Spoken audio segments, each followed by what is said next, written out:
Am I what? I'm fine. Did you look at the character sheet? Okay, good.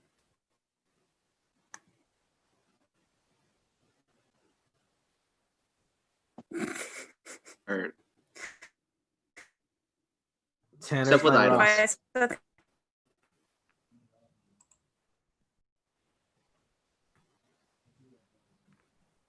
set them on top of things except for items that I have. Because I definitely have 2 daggers and a quarterstaff. So why did I punch Chuck guess last time?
Hello and welcome to the Pen and Paper Pod. I'm your host, Jack Newman, and I'm joined here today by an amazing crew of adventurers, but I must address the lady in the bottom corner. Megan has kindly returned. Woo! It's really awesome to have a person on this podcast that's actually prepared. Which I'm not gonna lie. About that. I'm not gonna lie. As a DM, this has been a really hectic week. We just wrapped up MGP and Annie this weekend as well, right before we're doing this. So we're doing this live as we go. So there is some opportunities here to say that, I'm a little bit behind, but I'm actually excited to see how this rolls today. And we're getting our first special guest. So thank you, Megan. She's going to come on today. We're going to introduce her character shortly. Before we get to that, I need to talk about the other gentlemen who are, as always, here, but still very much beloved. Yeah. Okay.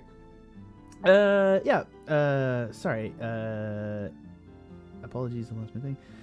So how are you, Megan? Sorry, I had a pitch. I have it in my script pitch to Megan to see how she's been doing. How am I doing? Yeah, I'm so doing sorry. So just fantastic. I couldn't even describe. See, that's an excuse and an answer. Good job, Megan. I know it was really stilted and hard. I just really set you up for that one. All right. I'm also here joined by our usual suspects, Scree, the Kenku Spellthief, played by Trevor. How are you doing, Trevor? Good. Ashe, the half-elf sorcerer, played by Tanner. Hello. And for the first time ever, Edwin will be playing Tenderloin, the barbarian druid. I mean, technically I played him last week, and my name tag still says Chuck, but little Tendy. There's a lot of shit that I had to do this week. You can bust my butt later. I will fix it before the next session. Also, Megan is just floating down there in the corner, and I'm over the map now because screen real estate was a problem. But yeah, let's go ahead. We're going to do a little bit of a recap, but before we get to that, I want to do a couple of shout-outs. Special thanks to Murray Atkinson, Abigail Strickland, Tabletop Audio, and YouTube Audio Library for tonight's music. This stream and subsequent podcasts are not monetized, so keep that in mind. Thank you to all those creators and the music that they have created. I just want to say that we just released today episode 4 of the Pen and Paper Pod on our stream. We're going to start doing double up over the break, so we'll be releasing 2 episodes remastered onto our podcast stream and onto YouTube every week until we get everything uploaded onto YouTube, because Twitch you have to be an affiliate Twitch person to re-upload old videos, which is really weird. So everything is going to be on YouTube and on our podcast stream. So stay tuned for that content. Head on over there. Give us a like, subscribe, everything. Yeah, YouTube. Like, subscribe. That's what you do, right? I'm not used to... Ring that bell. Technically, this podcast is live airing on YouTube at the same time. It is currently live airing on Twitch, YouTube, via Restream. And if they rang that bell, they would be here. That's true. Oh, and go like us on Facebook. Do all the things. Just do a rundown of it. Just do it all. We like it. It makes us feel good. We're not on TikTok, though. Yeah, we're on TikTok. Are we? Yeah, this is on Periscope and TikTok. I haven't even heard of Periscope. I just lied. We will eventually be on Periscope, but we will not be on TikTok because I refuse. At this point, you could just make up an app name, and I would believe it exists. Here I am pulling up my phone to see. I was about to say Gucci Berries. That's a good app name. No, it's not. You have to. It's 2 words. I still stand by the Silicon only Valley one joke word. that you have to be able to shout out an app's name during sex and it not be out of context. Google. Does sound like a Silicon Valley joke. Spotify. Yeah. Snapchat. Google. Yeah, there you go. Snapchat, Yeah. Snapchat. Somebody else watches Silicon Valley. Great. Aviato. All right, guys. We're going to go ahead and beginning today. We have a recap here, I believe, done by the beautiful Trevor Flynn. Would you go ahead and recap us back into what happened last week? Because a lot happened, and also some monumental character decisions. Yeah, 2 major events. Lacking critical need-to-know information about the location of the time trial, we decided to infiltrate Lord Hemlock's estate. Chuck guided us down his memory lane to the mansion of Minotaur Slaver. Ashe made Scree invisible twice as the hesitant bird cased the joint. Chuck used the paper bird to communicate to Lady Hemlock that we were there to help. Scree discovered Prime Angus lounging in the baths and took on his appearance and explored the mansion in search of Lord Hemlock's study. He got directions from a very distraught young tenderloin, Chuck's unacknowledged, for the most part, half-elf progeny, who was turned away by guards as he tried to see his mother.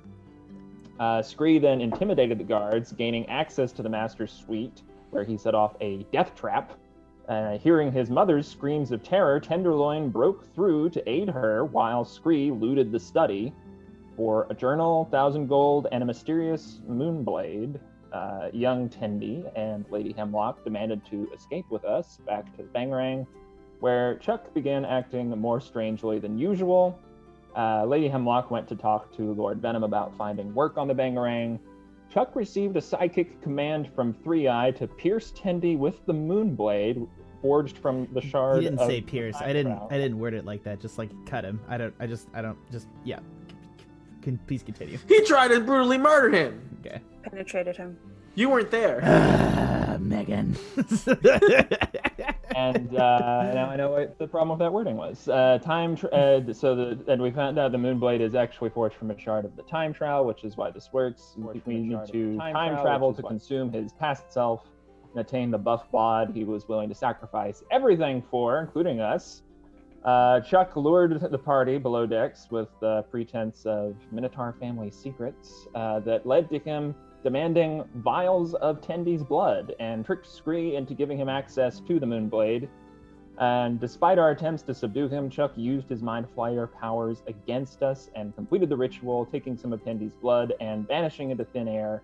In the time vortex, subsequently, Chuck ignored a final warning from his former ally, Ondine, the Sea Witch, to become a Minoflayer, a Minotaur. Minoflayer is good. I was about to say that's better than what I had, to be honest. I don't remember if we settled on that. We did not. In any case, a hybrid of unspeakable smolder, abandoning the party for whatever selfish eldritch whims now guide him, and leaving an ever more traumatized Tendy in the care of reluctant father figures, Ashe and Scree. Okay, I'm just going to give everybody advantage to start off this session. Megan gets advantage because she's a guest, but everybody else, I mean, that was really well done, Trevor. So, thank Trevor for his kindness to write those up for us, because I was very busy this week, and it was super nice. Yeah, gentlemen. Thank you, Trevor. Thank you. All right, gentlemen, you find Appreciate yourself in the cabin of the Bangarang, confused as Chuck Angus has disappeared into a dimensional shift spell. A few moments ago, a few moments have passed and nothing has happened to Tenderloin. Hearing the sounds of combat, you hear footsteps approaching the door. You all are shocked and attacked, and it's been a crazy day. And Chuck Angus, your ally for 3-4 arcs now, has just been vanished into thin air. Why would he attack us like that? What a piece of shit. What? Is this normal? Does this happen a lot with you guys? Kinda. Yeah. You'll get used to it, don't worry. Cool. Just stop sitting in the corner and stop crying. Can I have like 5 minutes, please? I mean, no, we don't have time for that. What else are we gonna do? We're on a tight schedule, man. We have this evil scientist that's already 4 days ahead of us. Every second counts. I warned your mother when she charged us with that you should be able to come with us on this adventure. That there was going to be a rough thing, some rough spots. This I did not necessarily anticipate. This is kind of different even for me. If you want another chance to back out of this, we could go find your mom and. Is that real knocking, or did I get a concussion? It's knocking on the door. We're having a moment. Come back later. No, I think the feet leave. You hear the feet walk away. Damn it. I thought we were busy. Was that the call to adventure? Well, I mean, we just lost a friend, man. We're all trying to tear up here, okay? I'm just gonna. Was he an asshole or was he your friend? This is complicated. Some Fine. footsteps coming up towards the door, and now there's more insistent knocking. Alright. I'll go open the door. Kimberly's there, and she's like, "What the fuck? Why? What's That's happening? right, Kimberly. Somebody Did you cast hear a all this? dimensional shift spell on the boat." Yeah, my papa did. Daddy? Sir, man? Where's this is Chuck? weird. Chuck That's is the The one who one. cast the spell. Why? Your guess is as good as ours. We don't He exactly know. He started going on about getting blood from Tendi over here, and he mind controlled us and fought us, and I think it might be safe to say he's not a member of Dark anymore. He went out for proverbial cigarettes, just like I thought he would. We all have daddy issues. Yeah, Don't say it like that. I mean, what you guys seem to be overreacting a little bit. Like, I mean, Chuck's been violent Hey, Kimberly. before. You didn't know him like we did. I mean, there wasn't much to know, guys. Like, what do you want me Don't to make tell you? don't make light of our emotions. Ash, I feel like you were the first person that was gonna end up killing him. Like, I'm just like, okay. We better tell. Like most siblings. And then wipe a tear away. What? Okay. What? Why don't you guys go tell Lord Venom? He's still up there with Lady Hemlock. Alright, yeah, let's go see my mom, guys. I just want my mommy. And I Okay. walk away to where they said they were. All right. I'm gonna What are you I'll put a doing? hand on Scree and say, Scree, are you okay? Yeah, give me a minute, I think. Let's just let's go sit down somewhere for a little bit. Okay. Yeah, and then I'll leave. Okay. As you guys head back up to the cavern, are you just gonna sit down? You're not gonna go see him. You're not gonna go see Lord. Yeah, Venom? are they gonna come to Lady Hemlock and That's my question. Yeah. Are you I'll gonna? go with him. You're not gonna. Yeah, I'll go. Oh, you're gonna go. Yeah, I'll go with him. Okay. So as you guys proceed upstairs, you Venom and Lady Hemlock are enjoying a carafe of wine, speaking softly in their quarters. I enter and I go, so Dad left again? Don't worry, Tenderloin. You'll understand. Chuck Angus is a free spirit. He'll be back. Ashe, Scree, where'd he go? Through some dimensional hole in space-time. Your guess is as good as ours. He also attacked me. Is that normal? The vibe I'm getting is a strong maybe. Yeah, it's probably pretty normal, to be honest with you. Anyways, let's I'll call Zelix up here and we'll see if he can get to the bottom of this. That's probably for the best.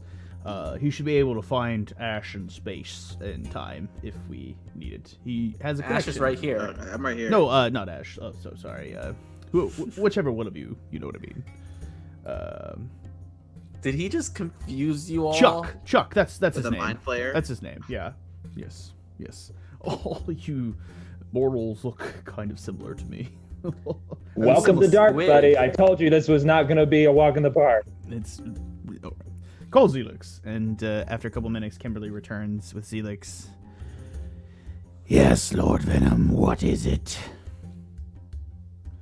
Please, if you would help us locate Chuck Angus, we have dealings here that Lady Hemlock will have to conclude before we continue on. And yes, I know I don't have my voice changer this week. Sorry, guys.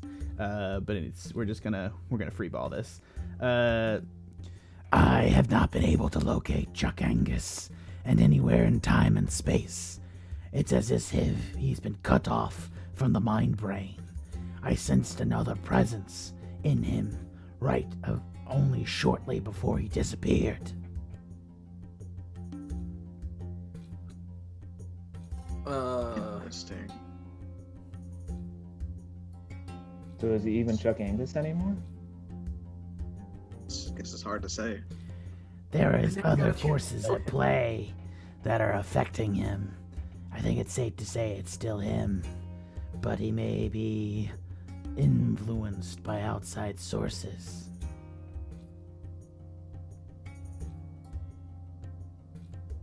Huh. Okay. So maybe it was the outside sources that made him attack me. Yeah. That was it. Would any of these outside forces have lots of tentacles and eyes by any chance, you think? Generally, I tend to associate that with outside forces. Mm-hmm. Do you have anyone in mind that it might be that he came into contact with? No. Good. I'll let you know if I'm able to find anything. And he turns around and leaves the cabin. I don't know that Chuck switched my medicine yet, do I? No, you do know. not know that. Yeah, just wanted to make sure, because that would have been a good time to bring it up if I did. Yeah. Okay. All right. So, it seems that Chuck may be farther than we thought. This complicates negotiations. Lady Hemlock, would you be so kind to explain? And she's gonna stop him there, and she's gonna like do a chopping motion across. And she's like, "Excuse me, but I do think this changes things. My understanding was that you would be able to train my son. Without that capability of the opportunity to train under his father, I don't know that I'd be willing to help Doc." And yeah.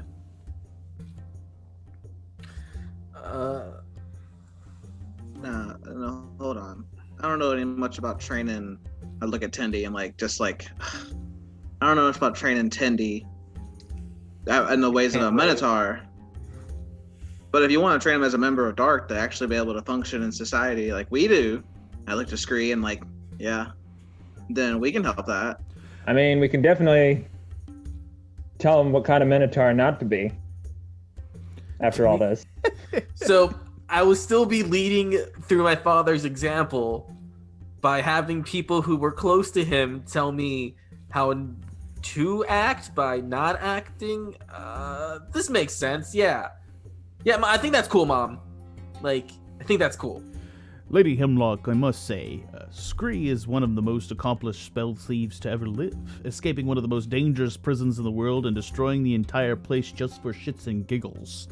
Ashe is one of the most cold-blooded killers as well. I've never met a man so dangerous. He's one of the most... I've never met a man so psychopathic, and frankly, I ran an army of literal monsters. I once saw him burn the flesh off an old lady's face for no reason whatsoever. Oh, Lord Venom, you were listening. He killed the warden of the Void Prison by casting him into a black hole. That's some Doctor Who shit right there. Together they slew the Wendigo, and a merciless cannibal entity that 2 nations of frost giants and orcs were quaking in their boots over. Without Chuck Angus, these two slew a bloody kingfisher, Oedipus Lot, and with a little help from yours truly, they slew a Lady Grimtooth as well.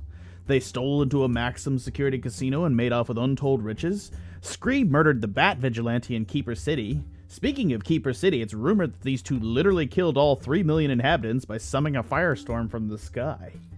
With all due respect, ma'am, these are some bad mothers. Your son should be proud to learn at the feet of these such storied, mass-murdering psychopaths.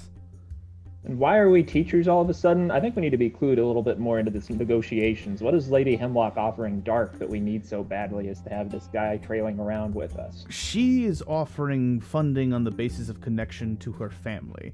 I will be assisting her and reacquiring some of her assets that were previously being given to Lord Hemlock as part of her dowry.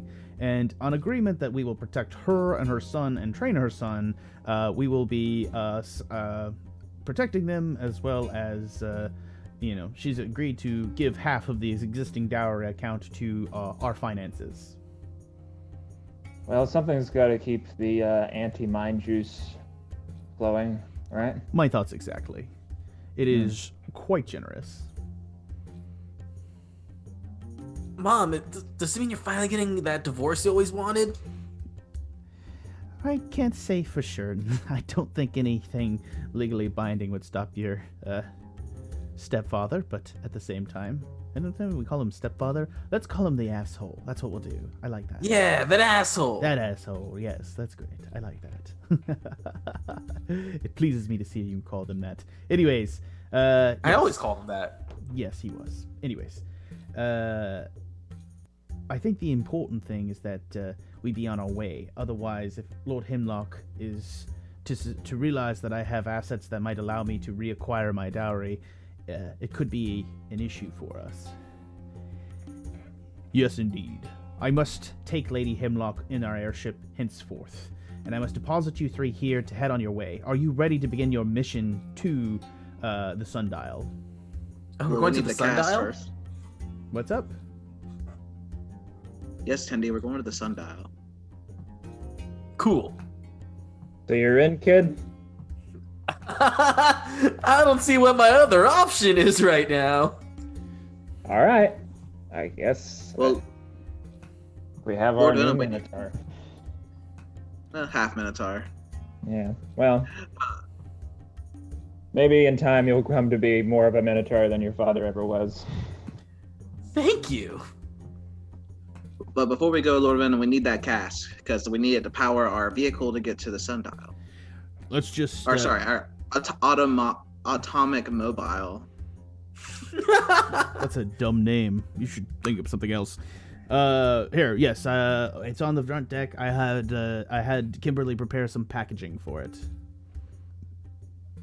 Oh, sweet. All right, let's be off. Good. Shoo. All right, you guys head back up onto the deck where Kimberly's got it kind of wrapped in like a brown paper package. It's gonna take like one of you to lift it, but they'll be encumbered while they are lifting the stone. It's like a plinth. It's like a pillar almost. Well, Tendy, a good way to fill your father's footsteps would be to do all the manual labor. Yep, 100% agree. Sure, I can do this. I mean, I gotta start gaining those gains.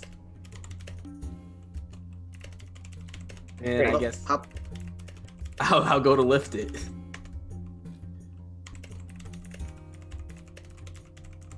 Yep, you're encumbered, but you're easily able to lift it. And where are you guys heading? We're gonna down the beach towards. We need to get water first, but we need to go to Mad Maxine's.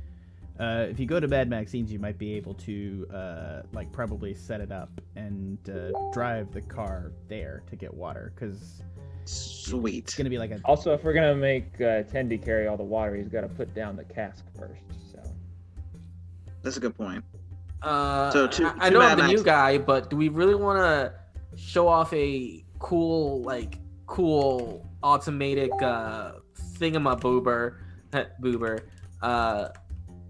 like that's gonna make a scene? Yes or no? I mean, I'm dumb, so dumb.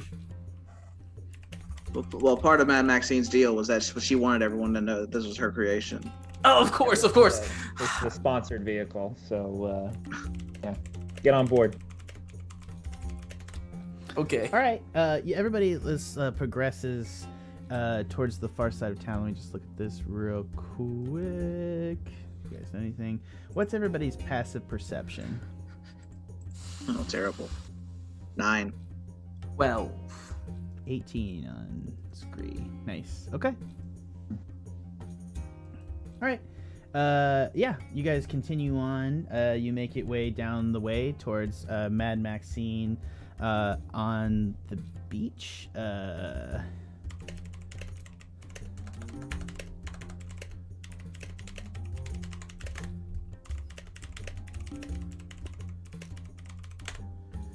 Yeah, you make your way down to the beach, and you guys come upon Mad Maxine furiously working on her mobile.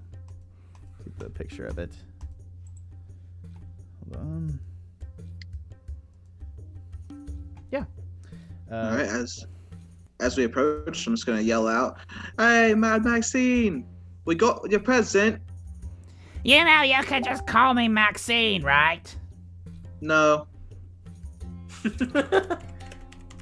Yeah, that was cool, Ashe.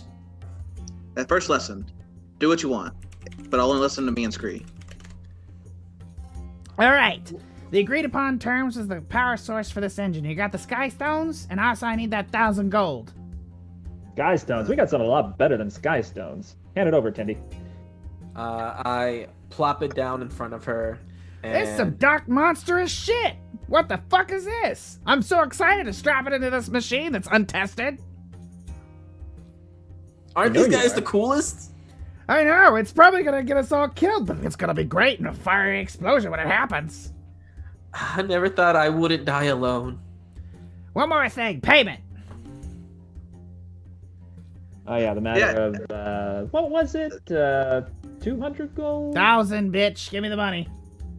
Do I believe her? Did we agree to 1,000 gold, gents? Okay, go away. Take your stupid death thing here with you. Are you sure? No, I'm not Did sure. we agree to 1,000? I can't remember. 700. 70? That's such a generous discount. Don't fuck with me, son. Yeah, let me 300. Oh, please, Scree, please. 650.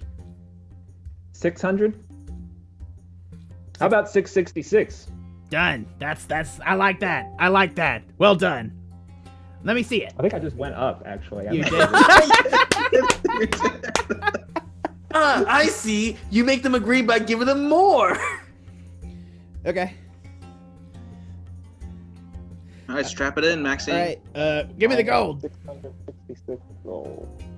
Where's the gold? Give me the gold. Or do you give her like 6.66? Trevor, you go down. What's the silver Scree, copper you go down equivalent? to get the gold, and you realize that you are both missing your guns, your shoes, and the bag of holding with all your money.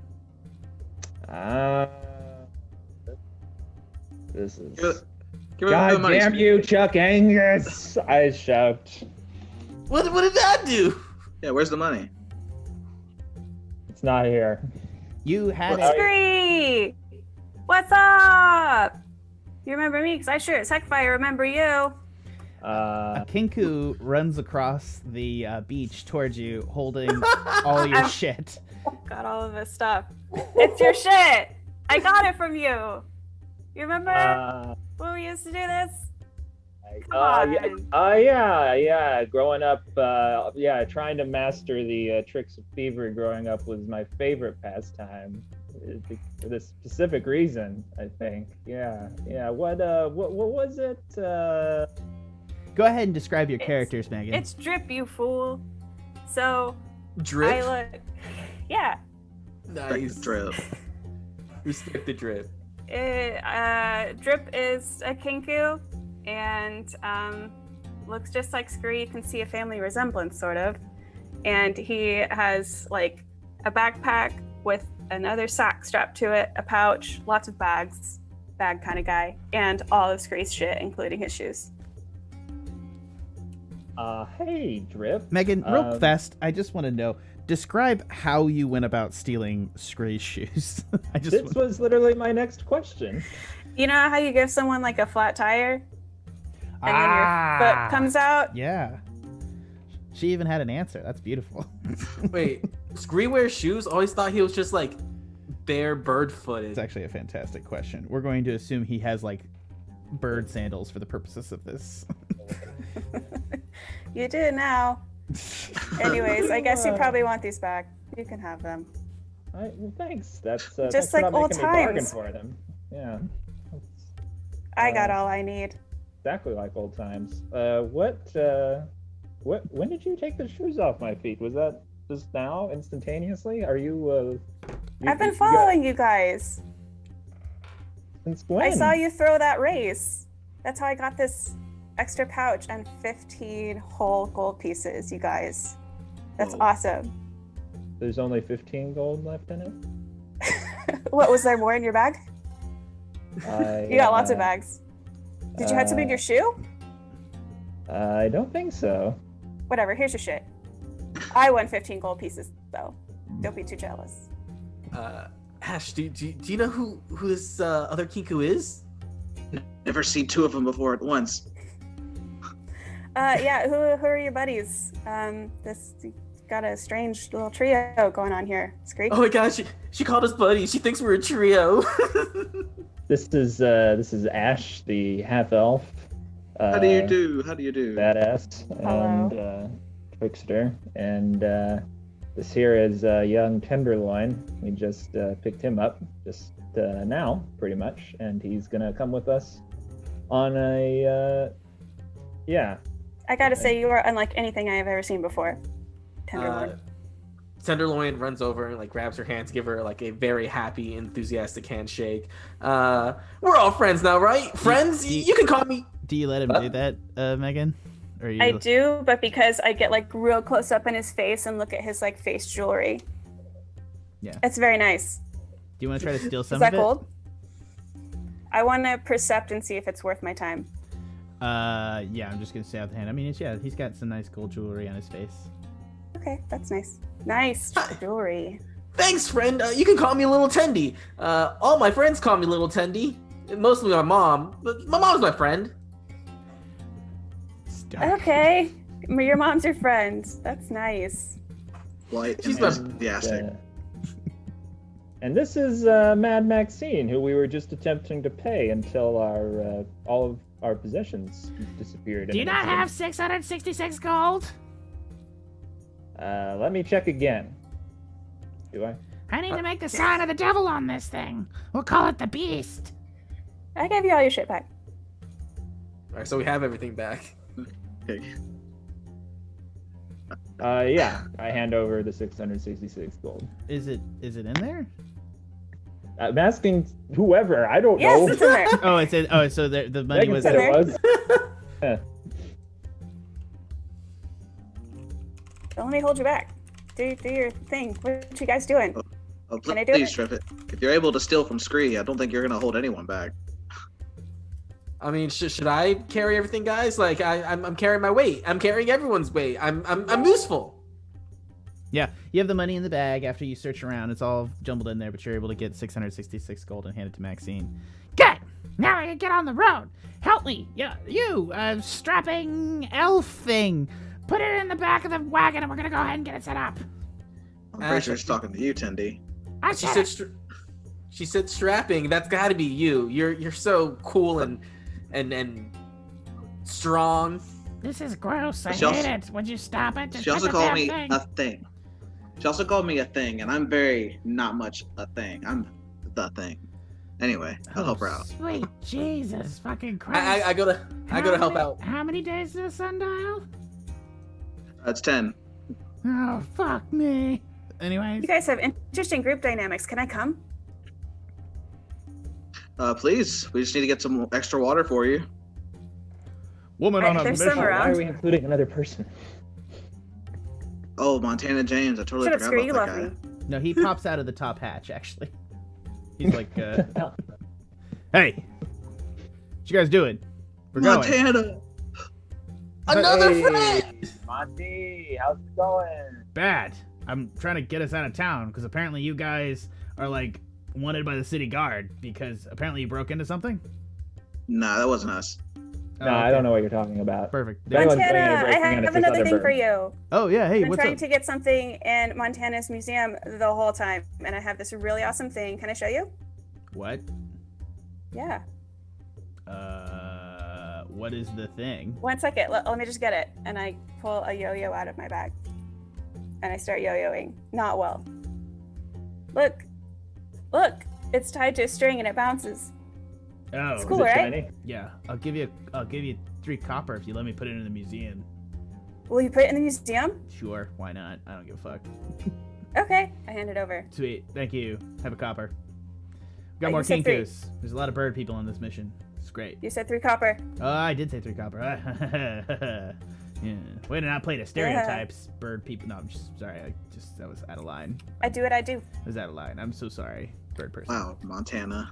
Hey, Off shut to a up. rocky start. Rocky start. Yeah, I agree. All right. I go over to Scree and go, is this guy like cool? Montana James is one of the coolest people we've ever met, Tendy. You're embarrassing me by even asking. Hush. I'm so sorry. Oh, I should have known. I thought he was. Oh. It's okay. It's okay. Calm down. It's okay. Drip, you want to come? I guess. Yeah. Where are you going? The sundial. It's a really shiny directional guidance system. Are there things there? Ashe, do we really want to this is a dark mission.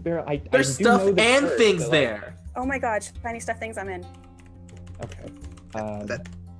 The problem resolved itself. This tenderloin is really untested, so I guess we already have some disposable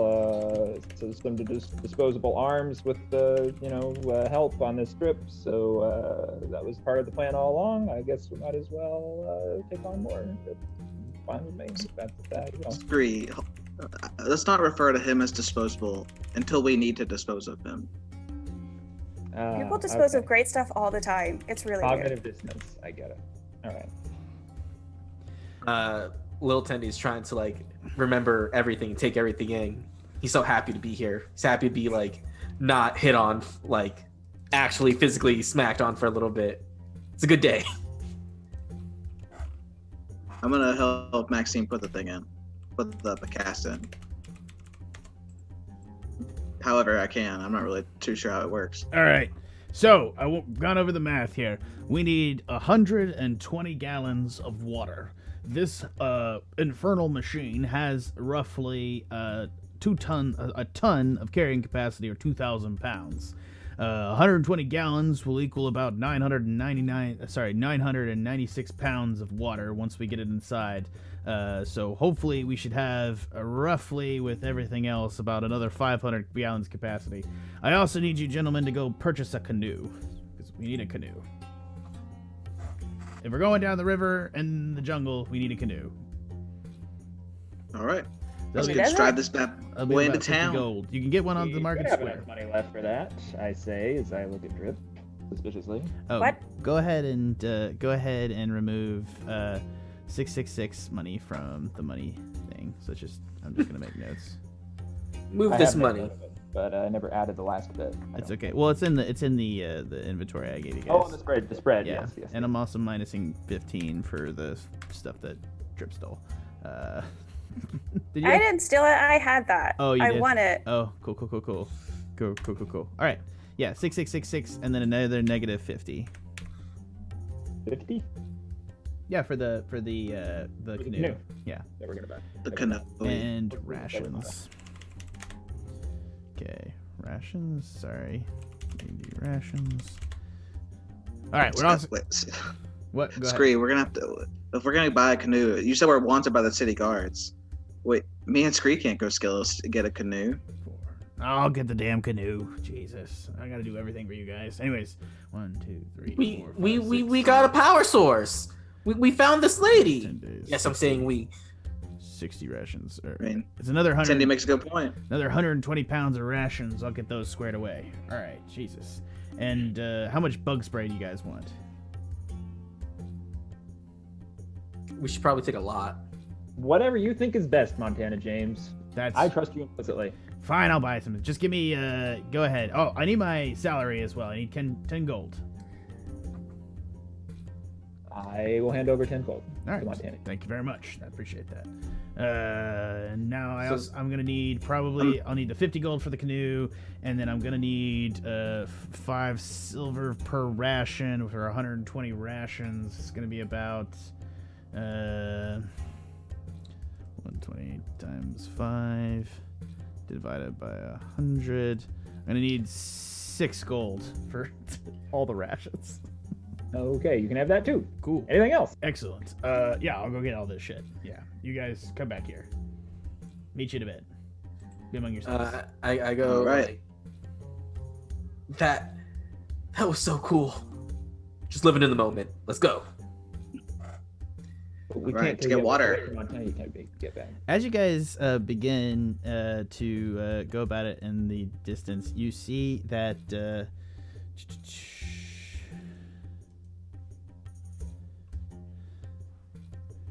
You guys can see it? Yeah. All right. yeah. So she's gonna go ahead and plug into the thing into the engine, and it's going to roar to life with just like a magnitude of just like it's just going to almost the entire city. It's just like the first time, like a first time like a really bad it would not pass a modern car inspection because it's just too loud. And you just see this engine roaring, and it has on the face grill of it, it has like these loops where there's just like a huge roaring bubbler underneath it, and it just has these angry things. It looks like the fucking oven, the boiler in the basement of Kevin McAllister's house, and it's just like it just has like this almost this thing in this mouth that comes open and slams down, and you realize it has almost this vehicle has like the battle bus has like jaws on the front of it, these two massive bolt throwers, as well as a literal winch hook on the back of it that has a grappling hook attached to it. This thing is badass. Oh, wow. Mad Maxine comes up the top of it, and she's like, "Come aboard, gents. We're on for an adventure." Are we gonna wait for him? What? This thing has window seats? Does this thing have a bathroom? Does it have window seats? So I want to say this. It's not really like a tank. It's not really legitimately like a battle tank. Like you're on the essentially like there's just sort of like it has almost like crenellations. Like it's on the top of it. So you guys are exposed to the air above you. But rain is not very much a concern in the desert. So it's every seat's a window seat. That's correct. That's awesome. God, even better. Yeah. Mad Maxine heads up to the front, and she's going to begin trying to explain the three positions of the car. Each of the car has a position here. Let me get this. Let me show people so they can see the car as well. My bad. The car has four positions. The driver sits here if somebody needs to drive. Your storage is right here for all your water and rations and stuff. This here, there's two ballista, which you can actually see. I'm using the Descent into Avernus scavenger stuff for the design of the battle bus, and at the back you see that there's this position that uses the grappling hook on the reverse of the vehicle, the grappling claw. The ballista have 120 foot range. Also, if anything gets in front of the thing, there's a crushing wheel attack that is done to anything. Obviously, this is a huge vehicle that weighs 9,000 pounds. It can run over most things. Can it run over dinosaurs? I think it depends. It depends on what kind of dinosaur we're gonna run over. It depends. Probably we could do really good over a Dimetrodon. Tyrannosaurus Rex probably gonna be a different thing. We'll definitely hurt it. He'll know he tangled with us, but then he'll probably eat us. As is the circle of life. That's correct. Any questions, guys, about this thing I'm kind of jumping on you right now? Not for me. So it's four positions, the two ballista points, Yeah. the driver's seat, and storage? Yeah, you should be able to control your character as well, Drip. So I want to go ahead... I want to go ahead. Where are you guys sitting? Mad Maxine's going to come back and take it into the position to grab that. Who wants what position? Or are you guys not? Are you just going to sit in the chairs and chill? I have high perception, so I think I should man a ballista. I have a perception of 2, +2. I'm +8. Yeah. My Also, perception's +4.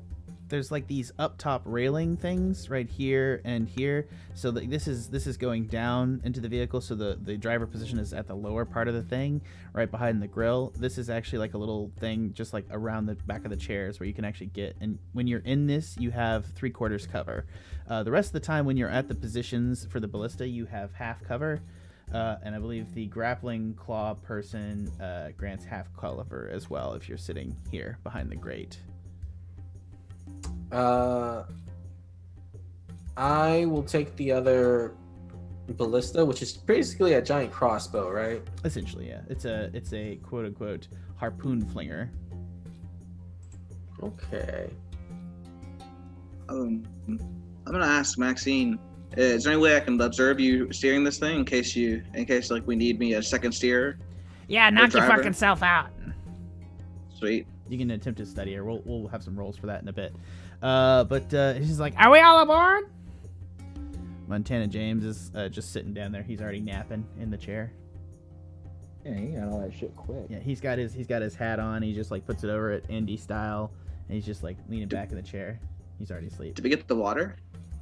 Yeah, you actually had he had a bunch of porters come out, and you guys actually had like a fill-up tank where he actually had like a little one of those a lot of the water in the city is actually gotten from rain catchers, and so they actually just ran a hose down into the tank on the side of it and filled up the tank of the water. It definitely, the vehicle when it first started up was very nimble, and now it's much heavier and kind of bulky. Gotcha. Well done, Montana. Let's go. Move on. The vehicle speed is still 100 feet per turn. Did we get the bug spray? Did we get the canoe? I got what I The thought rations? was. I got the canoe. I got rations. All right, I got rations. We have rations and water for 10 days. I got the canoe, and I got what I thought we would need bug spray wise. Which is how much? Yeah, you'll find out when you get there. You said you didn't care. Why were you busting my ass after I went? Yeah, Tendy. Cool. Come on. I was in charge of grocery shopping, and you never want to leave the store without checking your list and making sure you got everything. I didn't get Mad Maxine any. This guy's so cool. I was just like, I didn't think we would give her any. It's her bad, right? Exactly. We're all on the same So page. cool. All right, cool. All right, let's go. Little Teddy writes down the note of to be cool, must deceive people. Away, road warrior wench! And Mad Maxine hits the accelerator, and you guys are going to take off. And we're actually going to go ahead and begin a hex crawl. I'm so excited for this. So you guys are going to begin. Each day, you're going to go ahead and make a... Sorry, let's just do this.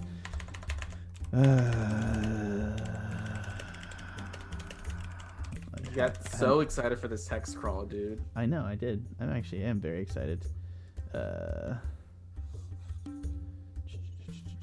have it right here. Going on a cross-country adventure with my friends.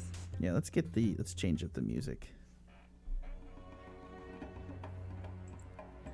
Yeah, all right. As you guys begin each day, you're going to have a selected person make You're going to have a selected person make the save, which is essentially a survival check. You're going to make a wisdom survival check on the navigator's behalf to determine if the party becomes lost. She's in Fargo Na here. She's going to start at the edge of the city. You guys are going to come upon this river, and that's going to be, you're going to have the fill up at that river right there, and then you're going to be on your way. So let's go ahead and do this. Guys, I have a +6 in survival, believe it or not. Are you guys letting Mad Maxine or Montana James or I guess Tendy lead the way? Well, are we privy to know Montana? Go ahead. You do. We paid Montana. So. I'm not going to share. I would say that Montana James is a guide, so you should assume his survival is pretty good. Yeah, wasn't the whole point of him coming to get us through the desert?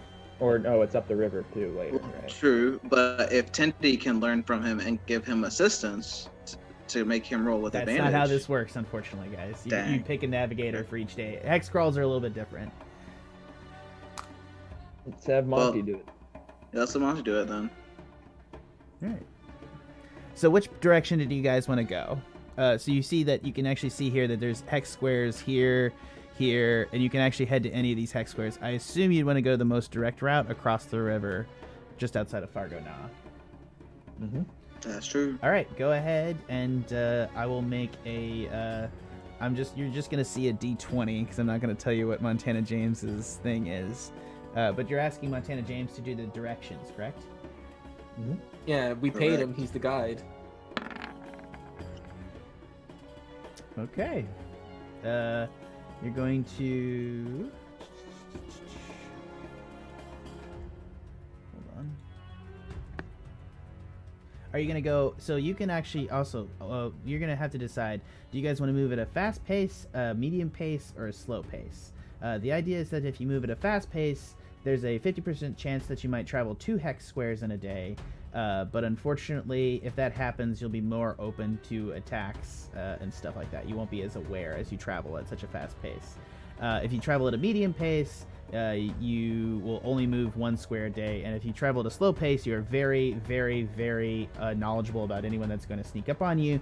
But there's a 50% chance that you won't move a square forward that day.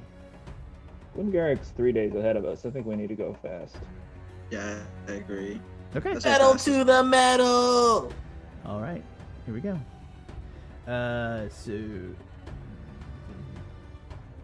So we're going to roll a d4 as well.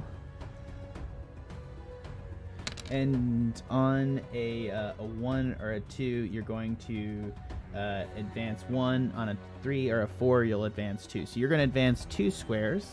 Heck yeah. And you are fine. So you're going to actually advance 2 this day. As you proceed on, let's go ahead and roll. That's only 2? Wow, this is huge. Yeah, it's a long ass way. As you guys begin your descent out into the desert proper, it's just like this area right across from these like low hills before you reach the dunes is like a flat salt land. It's just as flat as the eye you can see. You almost feel as you guys are chugging along, nothing is like, there's not like fresh air or anything because you guys are literally sitting on top of a huge, unlicensed, like massive infernal engine that's just chugging away with black smoke into the air. But as you guys are going, you're just like, Mad Maxine puts the pedal to the metal the whole way, racing over these salt flats, the tires spinning, kicking up salt into the air. You guys are just burning like a fucking star across this space. But at the same time, it's you're just kind of like jumping up and down. It's kind of nice. You got the wind in your hair. But it's also kind of intimidating, the size and scope of this. You guys have been through a lot of shit, except Tendy. It's kind of the vastness of the desert in front of you that it just literally goes on to the horizon, and it's just like you can literally see kind of the curve of the earth at points of it. It is huge. Truly breathtaking sometimes. Lil Tendy like goes to like a point to do like the Titanic signature pose, enjoying the freedom, enjoying being surrounded by friends. This is a great dawn. Yeah. Not a lot of places for a Kenku to hide out here, Drip. But we're like flying across the desert. Isn't this awesome? I do enjoy the sensation of flying. Yeah. As you're able to like put your wings up a little bit, and it's like you almost feel like you're about to come away from the deck as it flies across there. Drip is like, I don't know when to put words in your mouth, Megan, but you're doing one of these. Oh, side. yeah. Yeah. Oh, yeah. Mm-hmm. Sounds like it. All right. Here we go. And you guys all assume, I assume you each drink at least 2 gallons of water and consume a ration as well?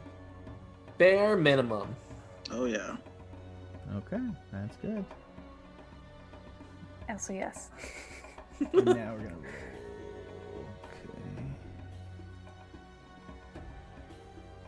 Okay. Sorry, guys.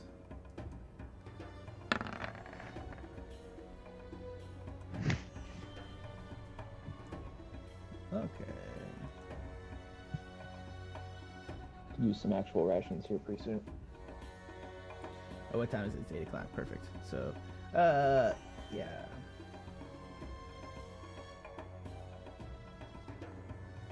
All right, as you guys travel through the desert, about halfway through the day, you come across a massive body in the desert. It is the half-decayed body with just a colony of vultures, lizards, and other things just nibbling on it.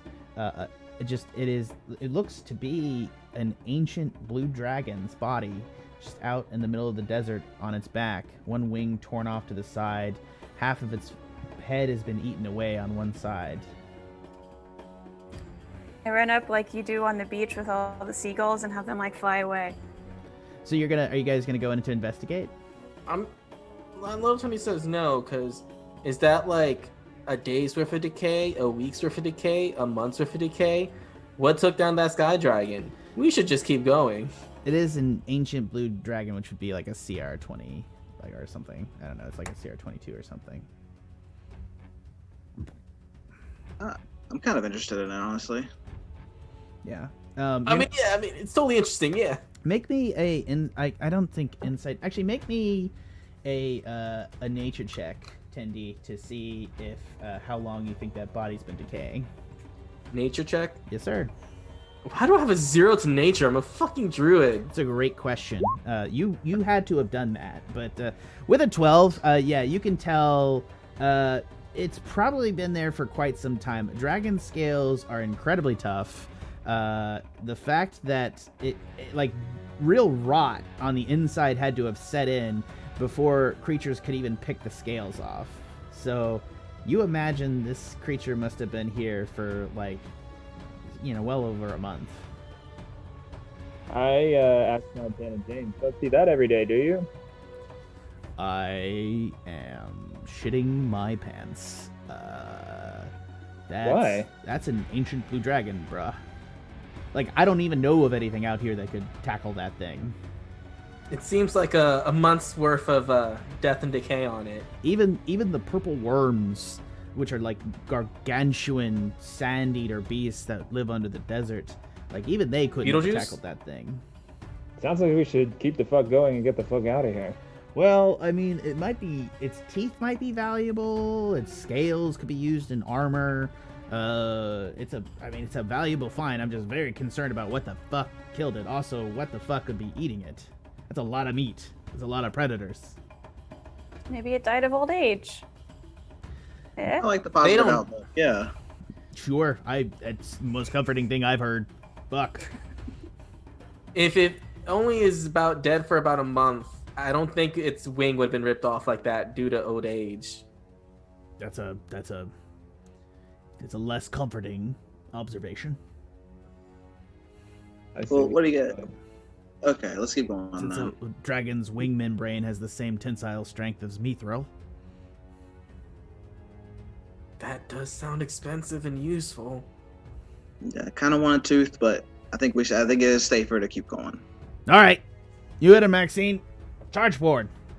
All right, you guys continue on to the day, and before long, let me just roll one more time for another encounter. We just passed up a super awesome weapon, or we passed up something terrible. All right. Something super terrible. You guys make it before long to the end of the day, and you're gonna make camp in the desert for the first time. So how do you guys go about setting up the desert? You guys each have like your individual camping gear and like sleeping bags. I suppose you're all gonna sleep inside the battle bus. Why can't we just like change Sleepover party? in driving? Or can we not drive to see where we're going? Yeah, you can try to change over in driving. That's perfect. But I will say Montana James and Maxine will not drive through the night. And I assume you're going to say that you guys are going to try to sleep during the day as well. Otherwise, you might incur exhaustion. I mean, the two people in charge of getting us there safely are saying we should turn in for the night. And sleepovers, I mean, we all No, need a rest. if you guys are down, I would just probably go at a slow pace and make sure not to hit any atraxia nests or anything along those lines. And if you hear rumbling, just like stop, because it could be a giant purple worm that could swallow us whole. They're like sand whales. They're crazy. I guess we could stop for the night. I mean, No. at It's a an slow option. pace. It's an option. Yeah. Let's set up camp.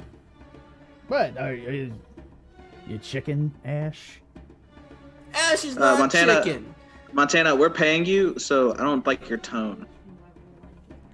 Oh, okay. Note to self. Don't get angry. Tell them who is boss. From level 1 games. Nice. And I Nice. found this is something gamey. I'm learning. I have no idea what this is. Really? Tenda, you're really engrossed in everything that's I know what happening. it is. I know what that is. Oh! Trevor, did you get me a gift? Yeah, I did. Should I open it on air? If you want to. Yes. I was very That is confused. so cute. It's safe for Fingers work, crossed yeah. for a giant homemade dildo. Why would it be a giant homemade dildo? That's a weird. It's from it. Etsy. Oh, it is. That's like 90% of what's on Etsy. That's true. Here, oh my god, you're about to stab yourself. Oh dear, let me cut this for you. Why? I want to open my present. That's not fair. Why are you doing it? She's Because- enjoying it Don't too. open it. I'm just cutting the tape for you before you cut your fingers off.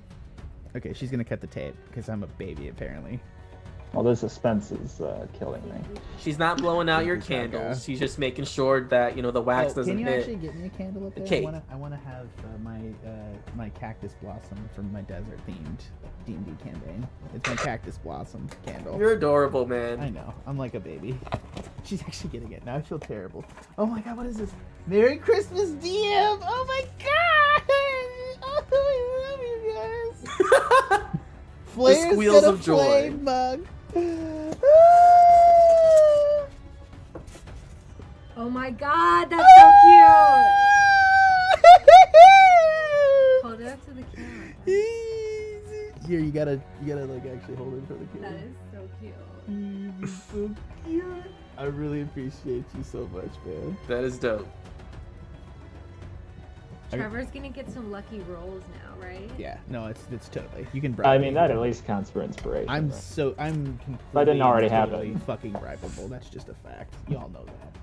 Now, whenever like a big bad boss does like crit damage to us, he just needs to like sip from it all evil. Like I do 23 damage. See Twitch chat.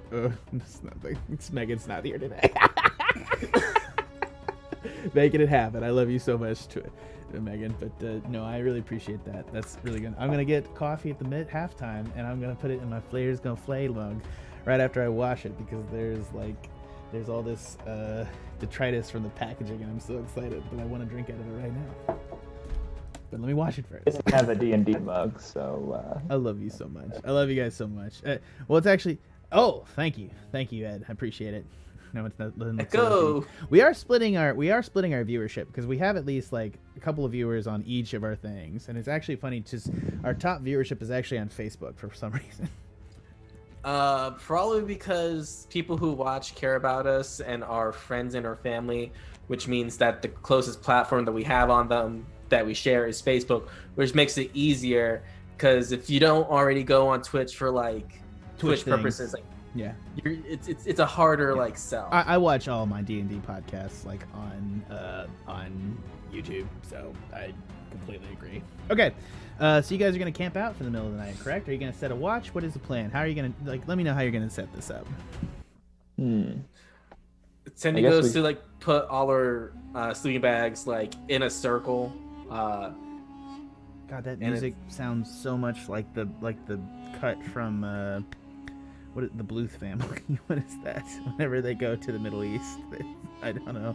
Sorry, that's Tabletop Audio. I don't mean to insult it. Thank you so much, Tabletop Audio, for providing D&D podcasts with usable goods. I'm so sorry, but that is just a Bluth family sound cut. That's great. We lost a viewer on Twitch. Thanks, Jack. Right, that was them. Mostly, it must have been my mug. Okay. Anyways. Yeah, so let's continue on. How are you guys setting up this? I want to know what you guys tell me what you're doing to set up and how are you setting up your... Little Tendy got super excited for a group sleepover type of event that he's gonna go take the initiative and set up the sleeping bags in a circle so all the heads are to each other so we can all talk in our sleep left and right and everything. But it's also for safety purpose because that way everyone can look forward and see if anything might be coming, even though we're up high and in a vehicle. But does this mean we're getting out of the car or not? Do we have any reason we need to get out of the car to sleep? Because it seems like it'd be do that on the deck. Yeah, that's on the deck. Yeah. Okay, sounds good. So there's 6 of us. I think we should split the watch 6 ways. Mm-hmm. I'll go first. Or should we have 2 at a time to increase visibility and do 3 big watches? I thought of a new idea. That's more people to talk with. But that's there's coming and going. That's Grand Central Station. I'm just saying. Yeah, I like my idea of 2, but 2 at a watch for 3 big watches. Cool. All right. Whatever. Fuck you. Jesus Christ. What have I gotten myself into? No, I demand take anybody ideas that are not yours and claim that they are yours. Yes, shows dominance, shows dominant and intelligence. God, I love Tendy right now. I'm gonna take everyone. I'll take anyone on my watch except for Montana because he's pissing me off right now. When you pay someone, you can treat them however you want. Yes, Tendy. Jesus Christ, I'm not being banged up by this by any stretch. Actually, you know what, Tendy, you want to go with me? First watch, boys. Oh man, What? that means he's really mad at me. Me and Tendy are vibing right now. I could tell. Jesus. It's not like I could go to sleep anyway. I'm so excited. All right, who wants a second watch? I guess the Kenkus can take the second watch. Yeah. I guess me and Maxine will take the last one then. Yes, Jack talking to himself. No. Actually, I don't think that's completely why I say like just to Ashe. Is that smart to put the people that we paid and like are treating kind of badly together while everyone else that you can more likely trust is asleep? Oh yeah, it's fine. What are they gonna do? Throw us out? They could. Looking like crossing fingers behind Tendy's back. All right. You know best. I don't know what I'm doing. I have to admit, I think that's a good point. But Scree didn't hear that because I said that just to Ashe. Because like you said, we're vibing right now. Mm-hmm. During our watch, I'm gonna try to show Tendy some cool magic tricks and see what kind of magic he does. Yeah. What kind of magic do you try to teach him?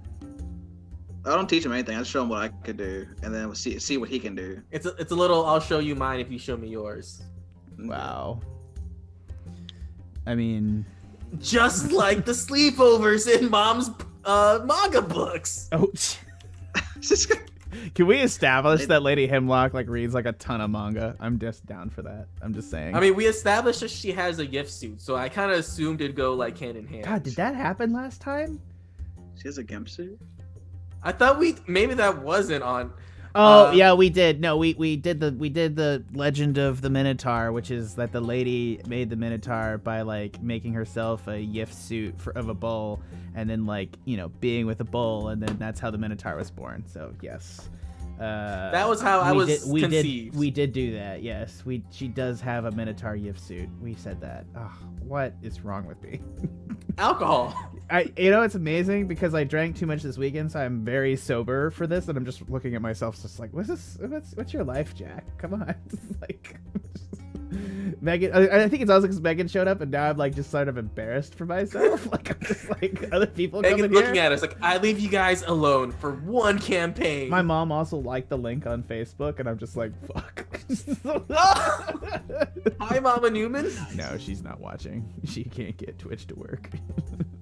But she's watching on Facebook. Fuck! I'm joking. Anyways, you guys wake up the next day. In the middle of the night, you guys had to do something. Did you guys start a fire? Because it got down really cold in the desert. It was getting down to like negative like 5 degrees. Yeah, well, we're inside, aren't we? Yeah, you're inside. No, the remember thing, it's and you keep the. You're able to keep the top, burning, isn't it? Well, you did get outside the machine, if I recall. No, I thought we stayed on the deck. Oh, so you stayed on the deck. Did you keep I guess you could keep it burning if that's what you wanted to do. That's why I guess there's a lot of pluses to having this car. It's actually making this much easier for you guys. All right, but it's the next day, and I wanted just to go ahead and establish who. Nothing went wrong at night, correct? That you know of, yeah. Because I had a great night.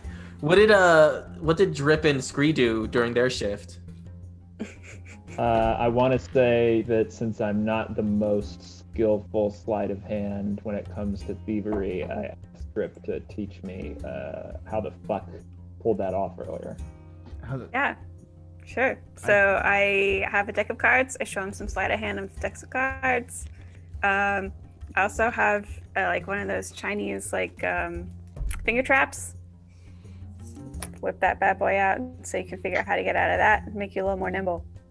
Are my fingers still stuck together when I wake up in the morning? Yeah, they Yes. And as far as showing you my my things or whatever, I only showed you my cantrips because like I didn't want to waste spell slots, but like Oh yeah. I got Frostbite, Thorn Whip, and Thunderclap. All right. Boom. Precipitation, Firebolt, Message Mending, Mold Earth. You know, did it all. Oh man, he's so cool, and he's my friend, and maybe my new dad. Jesus. Okay. the day continues on. So now you guys got to do the same thing every day. You got to declare to me who are you picking to drive the vehicle, and who are you picking to navigate. I think as far as, I think it's gonna be like a standard. Like, is Maxine always gonna drive, and Monty's always gonna. I thought that was also part of her agreement that she was always the driver. She's happy to come along and let somebody else drive. She just wanted to be there, is her thing. Like, she wasn't going to let the vehicle out of her sight. Was more her take an issue with what was happening. All right, then I say for today, then let Maxine drive. I say. I got it. We should observe how to properly, use his vehicle, and then just get rid of her. That's what I was doing yesterday. That's a dark Tindy thought. Is that a Tindy thought? I'm trying to kiss ass to Tanner. So I took Ashe's kiss ass to Ashe. So I took Ashe's idea and revamped it as my own to take credit for it. Nice. That's dark. That's dark. The student has become the master. Oh my god. Yeah. Let's go ahead and have you make a I guess just a, I want to say deception, history, insight, intimidation, investigation. It's either int or wisdom, and I'm inclined to say most vehicle is animal handling. Because you have vehicle rolls. I'm gonna say that you make an investigation check as she's of how she's doing it, because she's not explaining herself, but she's trying to go about it. Wow, yeah, you're able. You now have proficiency to drive the battle bus. Oh, cigarette sick. Yeah, that's what's up. She's gonna go ahead. Montana James is gonna go ahead and roll. You guys doing a fast pace again? Yeah. Yeah, we gotta catch up. Catch up. Okay. You guys are gonna do a fast pace as well, and yeah. After about a couple hours, Montana James is not sure where you guys are. I thought he was the guide. What do you mean you're not sure? It's a complicated thing. Don't worry. The adversaries that we face could also get lost in this desert. It's very easy. Do you have any suggestion for how to find our way again? We're gonna keep going until we hit something that we notice. So we'll just try again tomorrow. That's reassuring. Yeah. Yep. Hold on.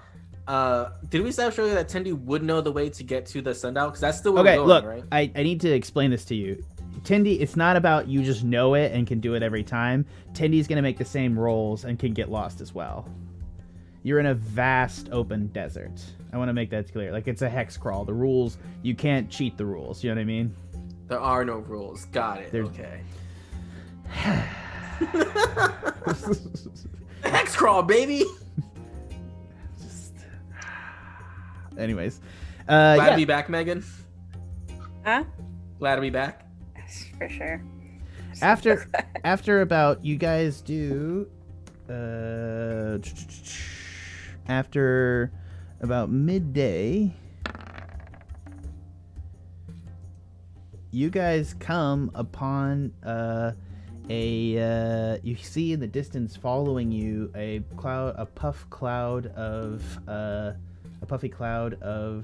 smoke gathering in the background, just it looks like dirt and gravel being kicked up by something that's pursuing you.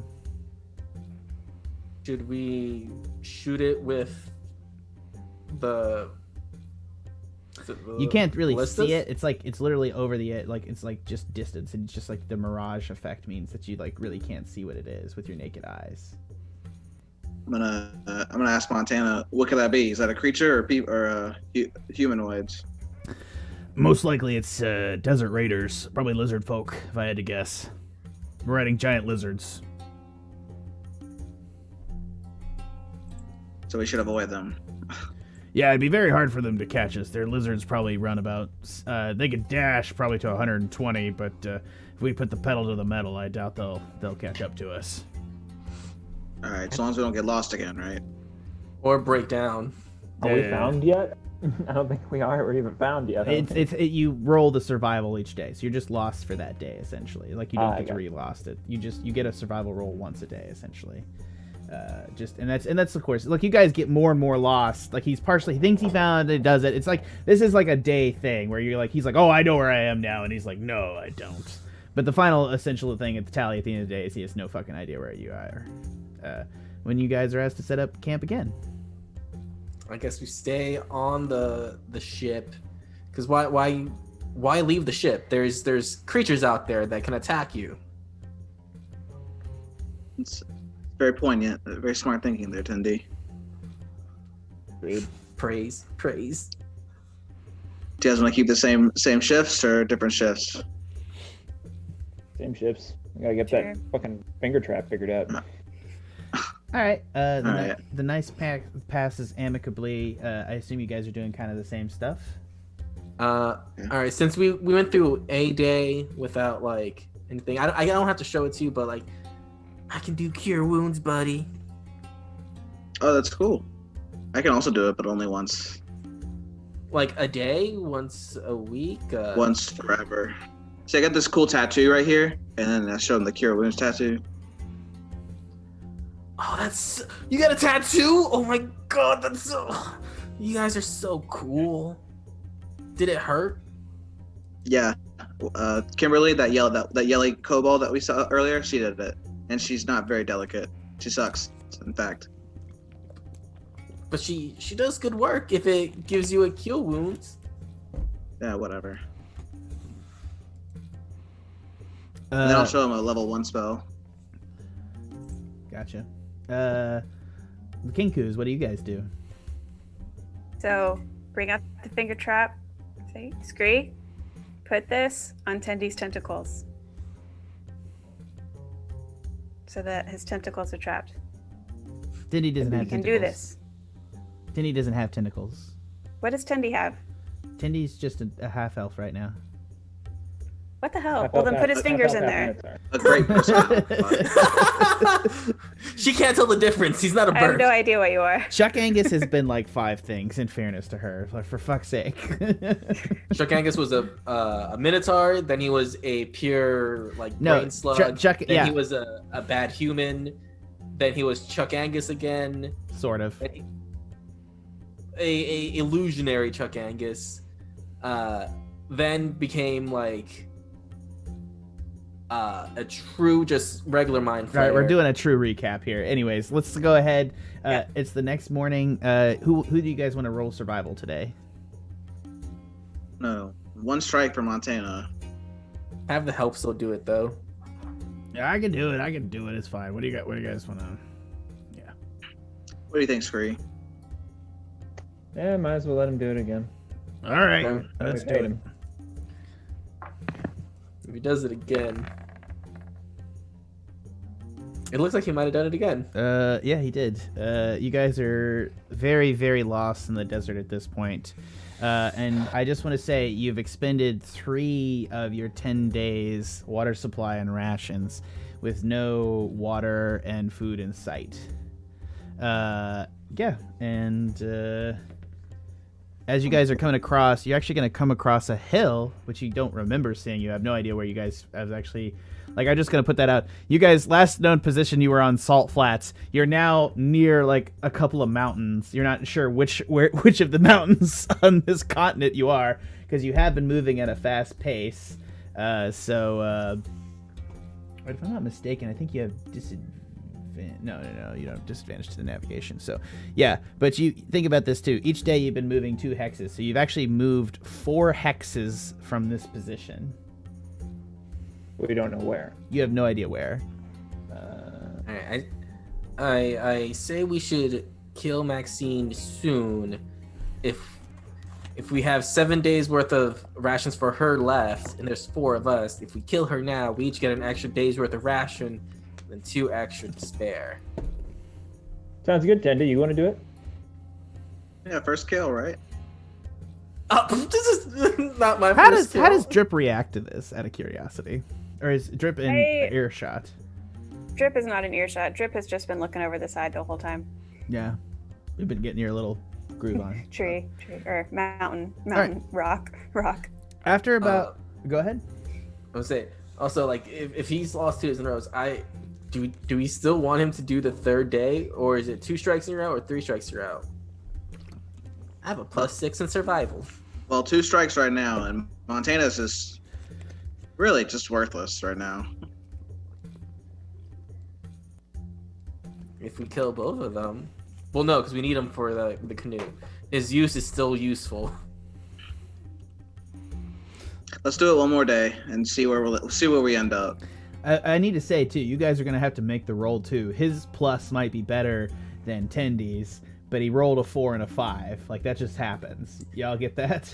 Oh yeah. Yeah. Oh yeah. Right, But it doesn't mean we don't react this way. What is the minimal threshold for a good roll? For finding your way in a wasteland would be DC 15. Okay. So he has less than a +10. Yeah, he does have less than a +10. Yeah, definitely. He got a 4 and a 5, guys. 2 strikes. All right, Jesus. Anyways, after about an hour, coming out from behind a dune is a bunch of Lovely coconuts. lizard men who are now coming up on the tail of the battle bus, and they are sprinting to catch up over the things. And we're gonna go ahead. You see at the forefront there is a sorcerer and a garbed lizard man. They're all bearing like shields and spears on the back of giant lizards that are crawling across the desert.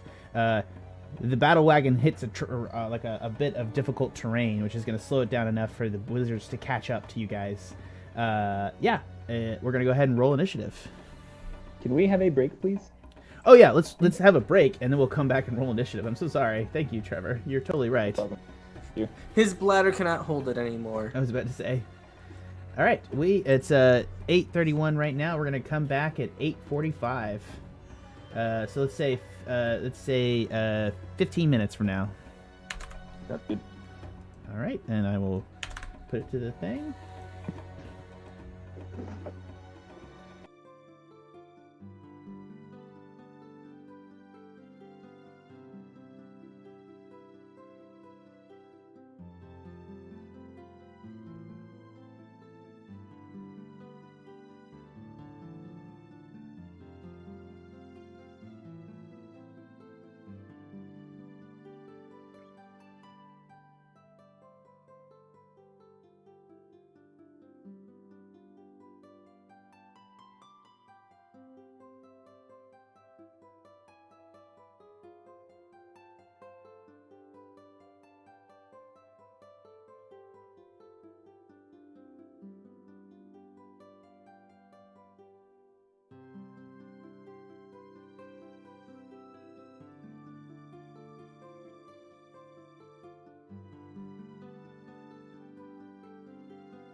All right, welcome back to the Pen and Paper Pod, everybody. We're going to go ahead and get started. Everybody roll me initiative. And we got initiative. Okay, cool. We all rolled the same thing except for Megan, who crit failed. Oh my god. Did Megan crit fail? Yeah, she's a plus. Yeah, I did. Oh, wow. And we all got 17. Jesus Christ. Some of them, too, it's like... What? Yeah, like, Tenderloin's a +1. So I rolled a 16. Jesus. All right. Trevor rolled a 12, and Ashe rolled a 14. So the lizards are going Tendy's to... super excited. The lizards are going to pull up alongside. The caravan is moving in a straight line. She's piloting it forward in a straight line, going 60 feet. The lizards are going to dash sprint forward at 120 feet to come up. 2 of them are going to circle around one side, and 2 are going to come straight. So let me just do this. I'm going to rough it, guys, so don't shoot me. Just the lizards. So...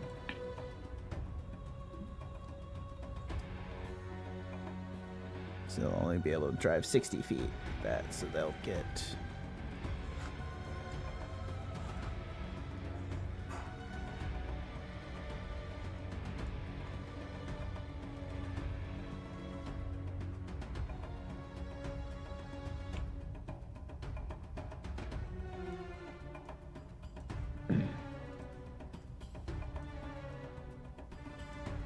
All right. First up in the order is Ashe. It is? Yeah, it's 17. Well, if we have the same initiative, it goes to whoever has the highest dex. It goes to whoever who the order initiative put it in there. No, I'm just kidding. It could be Scree, probably, I believe. I think it's like as base initiative, I rolled the highest. I know. There's some reason Combat Tracker on D&D Beyond is putting Ashe at first for some reason. Alphabetical. That's what I assume I would have to say. Yeah, AST. Yeah, no, that makes sense. So I would go ahead and go Scree. It's gonna get confusing. All right, let's aim the... There needs to be a way to override that. That actually really sucks. Wait, why Scree? I thought you said Ashe. I did. Highest deck. No, they're right. Yeah. That's how. No, they're correct about the rule. It's just it's not automatically doing that. Gotcha. I will aim my big-ass crossbow at one of these people. People. Which one are you gonna aim it at? This first one right here? Yeah, if it'll turn that far. Are you aiming the so? And again, this is I can roll for the scavenger. Are you aiming it at the lizard they are riding, or the people on their backs?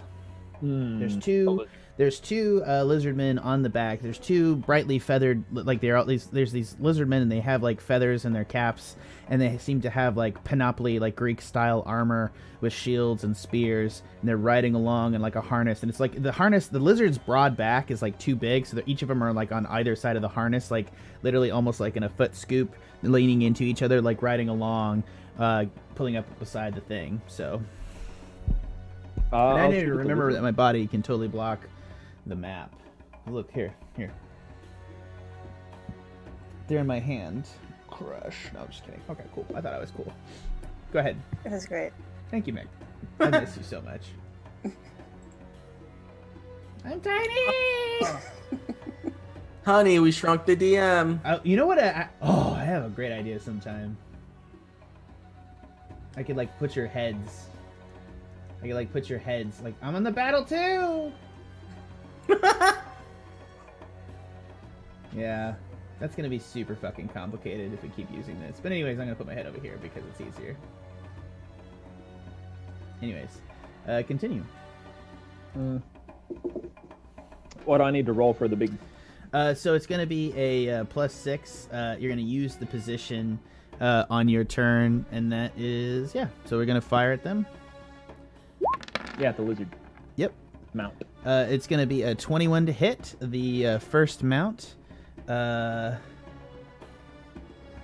yeah. So ranged attack is +6 to hit, 120 feet, and it's going to be 2d8 + 1, which is not going to go fantastic for you. It is a powerful hit, but on this first one, it's going to do 7 points of damage to the primary front-running lizard. Gotcha. Well, no, it rolled it already right there. You got it. Yeah. Go ahead and Is there anything you want to do with your bonus action? Because that's your primary action. Can I reload the gun? Yes, you can. You can use that as a bonus action to reload the gun in the position. That'll be my turn then. Okay. Next up in the order is Ashe.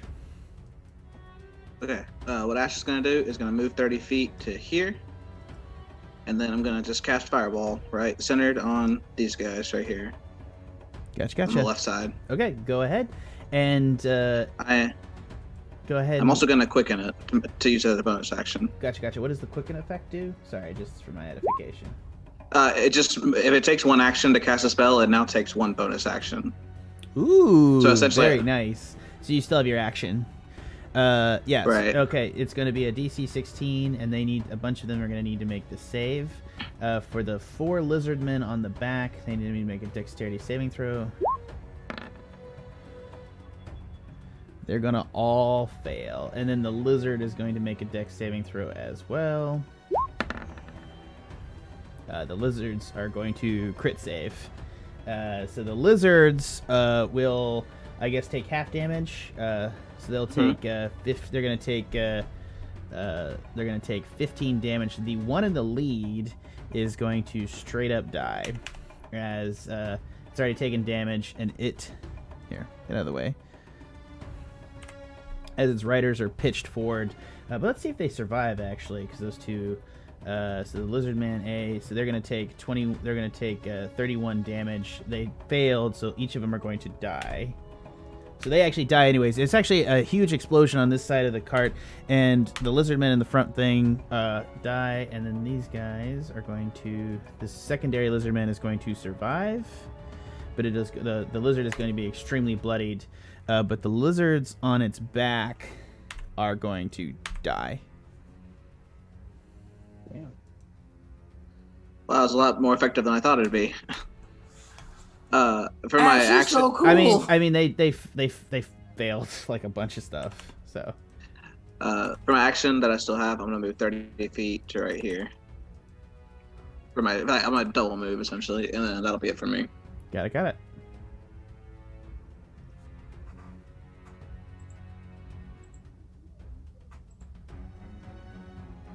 All right, that is Ash's turn. Next up in the order is Tendi. There's only like how many lizard men left? There's 4 lizard men, 2 riding lizards, and 1 lizard on the far side over here. I'll say this lizard guys over here looks to be a shaman and some sort of lizard king. All right. Can I get them with the big ass ballista thing that I'm by? Yeah, you can try to turn. I'll say you can. I didn't establish if there was a range of firing motion, and I don't want to fucking actually do that now. You can probably turn and try to fire it at him. You want me to fire it for you? Please. And I will use I'm gonna use flame arrows, which pretty much if it hits, it gets an extra d6 of fire damage. So you're gonna cast flame arrows as your action. Then you can't use the harpoon.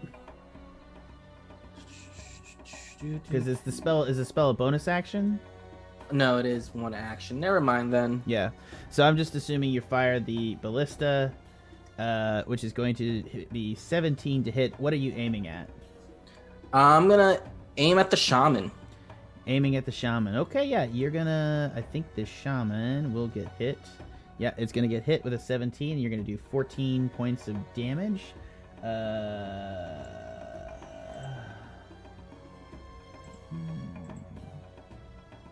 Yeah, he's going to take 14 points of damage.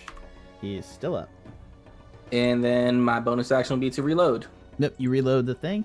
Next up in the order, I think that's everybody. Next up is going to be the Lizard King.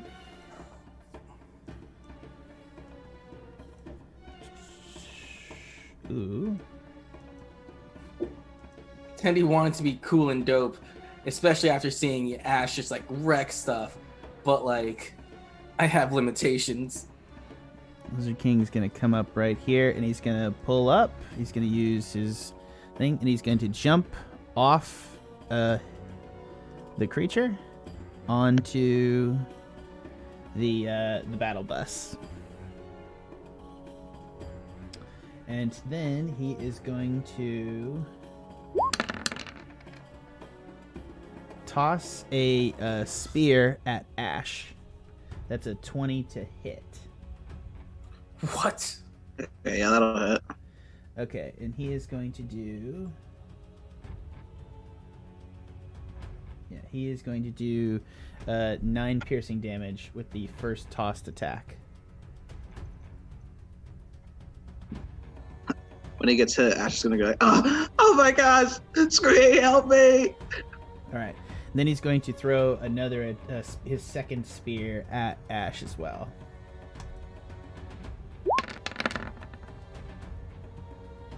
He's gonna miss this one. It's just gonna go wide. So. My flopping on the deck has dodged it. Gotcha. Okay. And actually, I apologize. You actually took 16 damage from the lizardman because it takes both. He has an ability. Okay. He has an ability called Skewer. My bad. All right, got it. All right. Next up is Drip. Okay, how far away is the king from me? Let's take. Wait, a... did Drip do anything in the first round? No, this is the first This round. is the first round. Oh. 65, 70. Okay. Yeah, so you could Fine. dash action. I mean, you can get to about right here around it. So you could get if you have something to fire at him or something. I do, but I don't have to get closer per se. Yeah. So I'm gonna. I guess I will though. I'll move up to. Hold on, let me grab it. Move up to here. And then shoot at the king.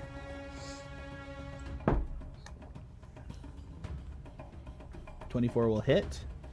I don't think you'll get sneak attack because he's not engaged with you, unless there's something I don't know about your character. No, I don't get sneak attack. I think it automatically did that. Oh yeah, it does. I just wanted to. Sorry, what kind of rogue are you? Actually, out of curiosity, I'm so sorry. You don't have to say. Swashbuckling? Ooh, well, yeah, you still wouldn't get it. It's cool. Ooh, you're a swashbuckling rogue. That's. Yeah. And then I'm gonna hide as my bonus action behind We're this gonna like see- wall Yep. thing. You'll have 3/4 cover. Oh no, well yeah, you'll hide. Go ahead and roll stealth, and the Lizard King will take 9 damage.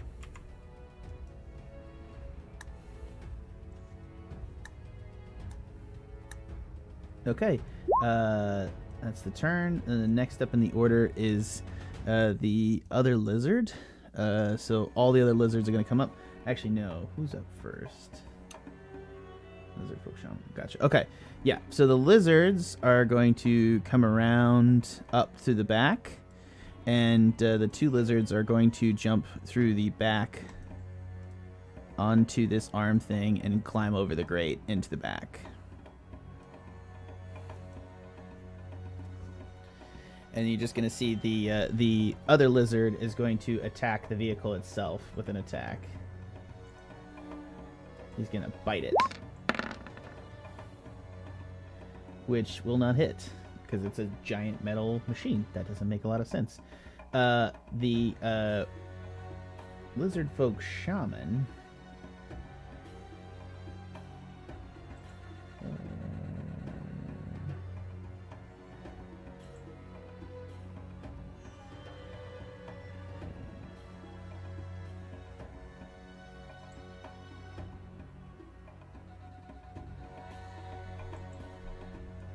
Sorry, guys. 1 second. So who's next after that? After this? It would be. Sorry, you guys can see it down here, right? Like, there's a bunch of lizard folks, and then I think it's going to be Scree would be the first person after all this, but it's gonna the lizard folk shaman's gonna make a move first, though. I'm just gonna fire my big crossbow again. Okay. Hit. I gotta go protect Daddy Ashe's honor. You assume I have honor. Thank you. I mean, from what I've seen, you have so much honor that, like, I'm grateful that you guys brought me along. I'm gonna learn so much. I already learned so much. You know, I didn't go to any fancy public schools.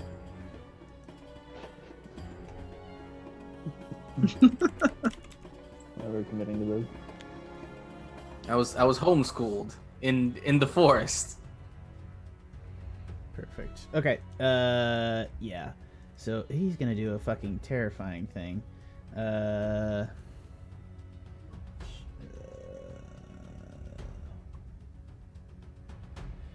The shaman is going to conjure animals. Hold on. You summon. You always attack the wizard first. That's fair. Which one is the shaman? The shaman is the only one still rioting right there. He's on the lizard, yeah, on the beast, and he is going to summon. I actually don't think. Wait, that's still within 60 feet of me? Yeah, no, you could definitely try and counterspell this spell if you want. It is it's conjure animal, so it is a 3rd level. Yeah, I'll counterspell it. Yeah, that's a counterspell is 3rd, right? Or 2? No, Yeah. It's 3rd. So wouldn't it just automatically fail? I think so, if it's 3rd level or lower. Its spell fails and has no effect. Yeah. So you successfully counterspell with your reaction. The shaman looks very upset. And that's his turn. Next on the order is the reptiles. This guy's gonna actually move up here. He's gonna move up here, and he's going to attempt to attack. He's gonna attempt to attack Scree through the porthole. The giant mount lizard? Yeah. Oh man, it's loyal. Normally when you kill their riders, they just run away. That's never happened. I love you so much. That's like, it's like a classic D&D trope that, like, I don't know. But thanks for like being judgmental. What do you mean? No, I'm just anyways, it's going to miss again. Remember, you guys have half cover when you're inside, when you're manning the ballista. For AC, I imagine. Yeah, well, he did a 10. It's not a big attack anyways. Yeah, that's his turn. Can Maxine just like make a donut and we can just like Harlock these fuckers since they're so close to us? Yeah, you could try to get in contact with Mad Maxine and tell her to do that if you like, but you can do it on your terms. Scree, it's your turn now. Yeah, I'm gonna attempt to. Is there room to fire this thing point blank range at? It's a ranged attack, so we'll have disadvantage.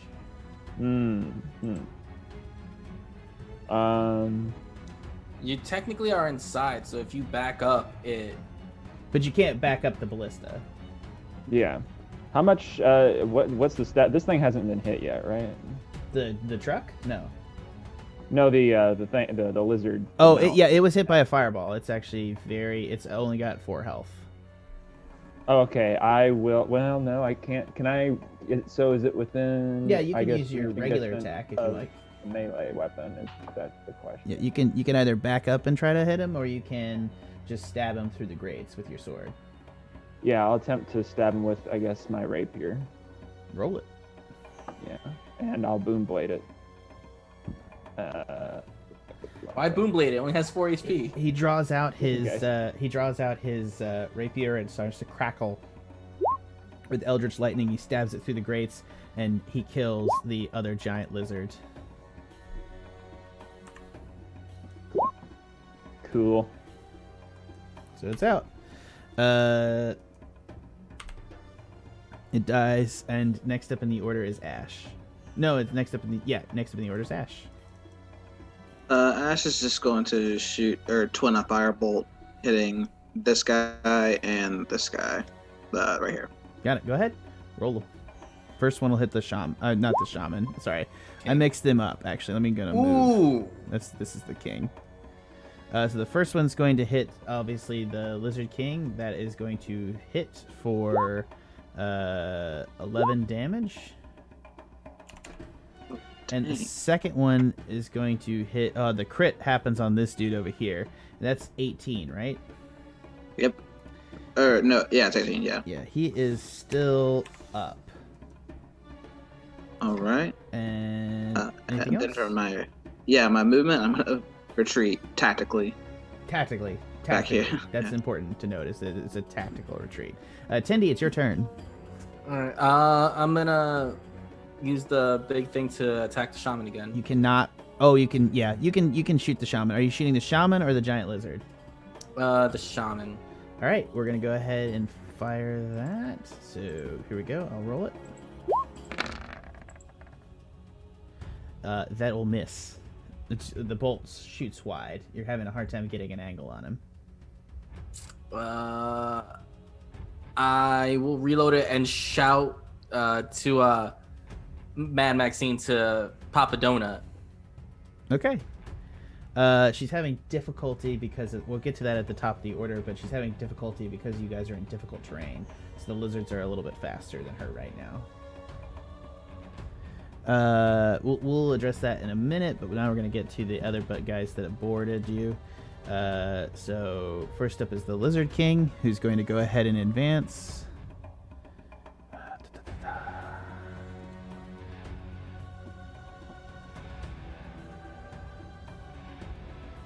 How much is this movement? 30 feet. 40. Yeah.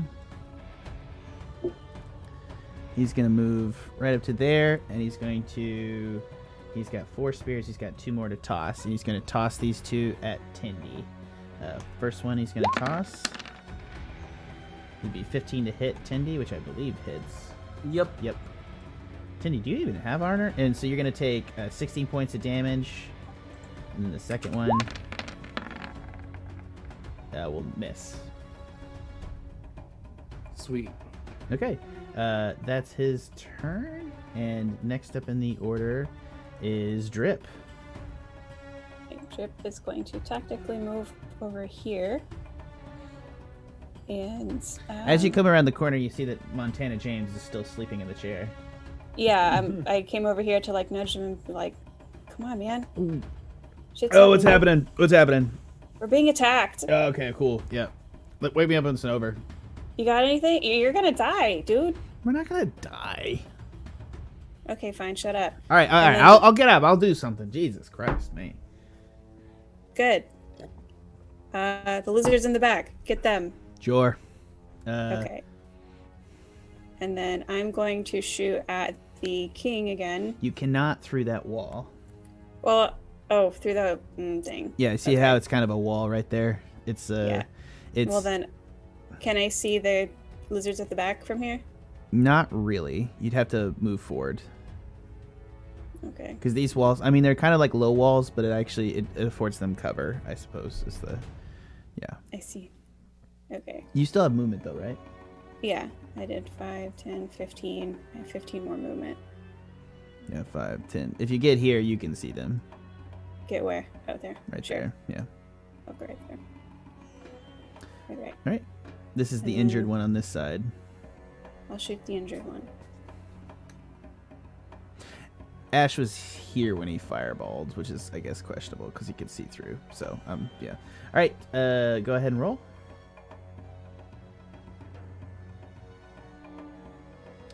Uh, 13 will miss. Can I hide right here? Yeah, you can hide. You can just back up against the chair and just lean down into it. And Artis is gonna. Sorry, not Artis. Yeah, you are fucking invisible. Artis says nothing. Holy cow, yeah. Yeah. Next. Montana can't even see me anymore. Next up is the lizard folks in the back. We're gonna just advance them.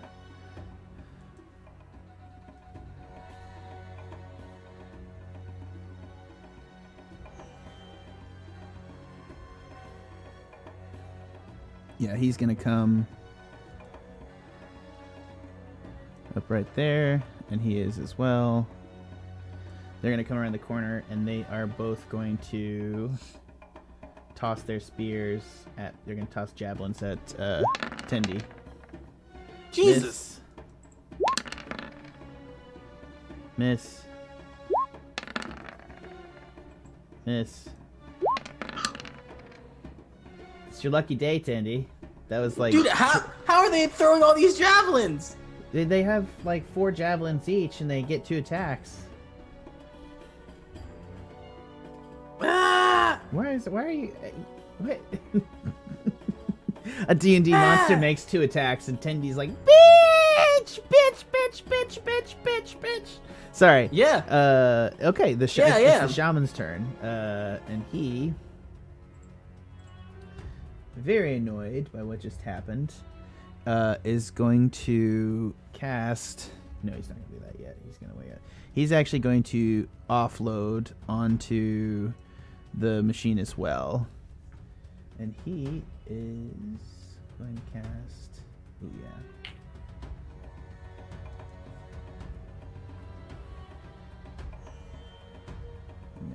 Yeah, okay.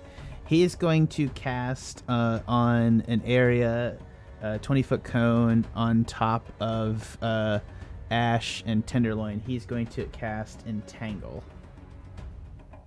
Do you want to try to counterspell? What's the range of that? 90 feet. Oof. Entangle.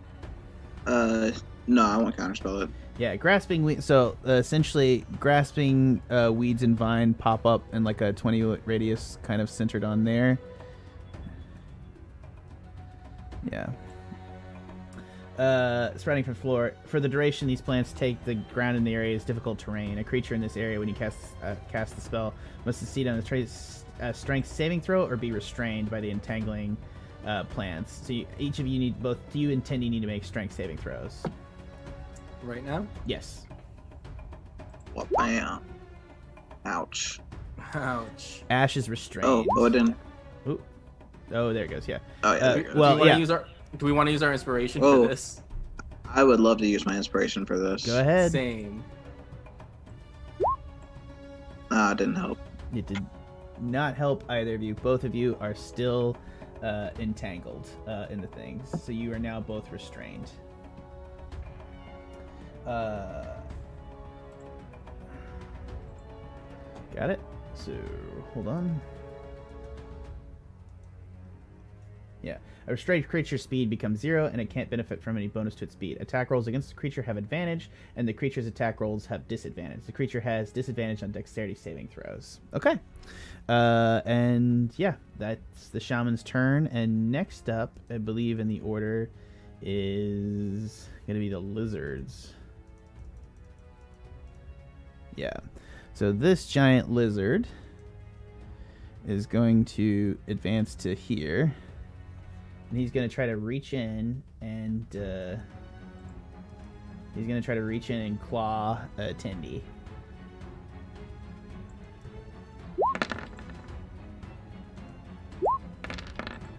And so he'll get a 23, and he'll do 8 points of damage to Tendy. This other lizard is going to advance, but can't get all the way around. And I think that's their turn, and then it's Scree's turn. Scree, you watch as a patch of vines grows out of the bulk of the literal metal car and casts around Tenderloin and Ashe, pulling them down to the deck, just almost to their knees. There's as they like straining and like this and trying to that. It's like literally covering the ballista on the far side, and then a giant claw comes through the back and scratches 3 big claw marks across Tenderloin's back as he yowls. As this like giant lizard tries to it's like a dog trying to get through like a chain link fence, trying to get at him. Yeah, I'll. Also, did you see this? It's beautiful. I didn't. Good. I got you the big one. All the copy. Yeah, you knew me. Yeah, you knew me. This was not a yeah. Let's try to free Ashe first. 5, 10. Well, if I enter those squares that you drew, am I going to get grasping weeds and vines sprout around that. For the duration, these plants turn the ground into the area in difficult terrain. A creature in this area, when you cast the spell, must succeed on a strength or be restrained. So it doesn't last. They're only restrained now. If you move in there, you just get difficult terrain. Yeah. Okay, Entangle's the first level spell. It's not that bad. 5, 20. I don't know if I can make it. I guess I'll have to take the dash action to get to him. Wait, really? I have 30 5, feet of movement. 10, 15, 20, 25, 30. Yeah, you'll have to. You can get straight to him with 30. Okay. That's all your movement. Then I won't take dash yet, but I'll go ahead and attempt to free Ashe by cutting away the vines holding him. Yeah, use an action and make a sleight of hands. I'm good at these. Yeah, you are managed to unrestrain Ashe. Ashe is now unrestrained. Okay. The training with the finger trap. Yeah. I still have a bonus action, but not a main action left, so I don't really think I can do anything can't really else attack here. So I will. I guess I'll take the dash and get out of the difficult terrain and leave Ashe to. All right, move your character. Now, Ashe, it's your turn. All right, I'm gonna move. So it's still difficult terrain where I am, correct? Correct. Even though so I'll just move 5-10 out of the area of effect, Mm-hmm. and then I'm going to. That's a prime fireball space. Yeah, I'm about to chuck another fireball there, like centered right about here. Click it again. I'm sorry, I missed it. I just did it. Okay. So I assume right in the middle, right here, kind of. Yeah. So I just want to do this real quick. So what's the fireball space and movement? It's like it's 20 across. It is. Let me look at it. 20-foot radius, so 40-foot across. Oh, whoa. So yeah, you get everybody. But I think also if it's there, you might get drip too. I guess you could shoot it out in space and try to just like can block he over. even see drip right now? Isn't drip hidden? Yeah, drip's hidden, so he doesn't know she's there. So actually, I don't know that you would know to push it over. Yeah, I guess I probably would. She has She has 3/4 Just cover. do though. it. I have uncanny dodge and all this kind of stuff. Oh yeah. Oh yeah, she's a rogue. Yeah, That's let's do what you it. do. You always fireball the rogue. All right. Yeah, it does 26 damage, but it also does 26 damage to the vehicle. What? And Okay. it's going to trigger a misfire. Ooh, bullshit. I love you, Ed. Misfire of what? An engine? Yeah, well, we're gonna get to that in a second. First off, I'm very comfortable. Actually, I'll let them make the saves, even though they're fucked. Lizard folk save. Are you gonna make a dexterity saving throw? 14. What they need? We'll look at the shot. We'll look at the shaman and just be like, "Oh yeah, you pitiful spell!" Bam, fireball. What was the save they need to make? 16. Oh, they're Dex. fucked. Okay, yeah, these guys are fucked. So fucked. They're gone. The lizard man is gonna make one as well. See if he can make it. He'll fail. So the lizard man is gone too. The lizard folk king is gonna attempt to make a one as well. He's gonna try it with advantage. And he's still going to fail, and he's going to take 26 points of damage, but he is still be up. And then the shaman's going to make the save as well. Actually, the shaman...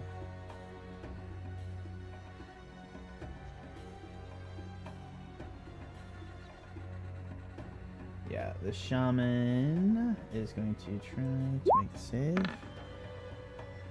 And will pass, and will take half damage. And we'll still be up. The shaman's still up. Need a roll? What's up? You need a roll? I was just trying to look up 3/4 cover though. I think it gives you an ability. Because you do. He's right. You do have cover, which is I think the thing. Yeah, 3/4 cover has a +5 total to AC and dexterity saving throws. So you automatically get a +5 to this dex saving throw. Okay.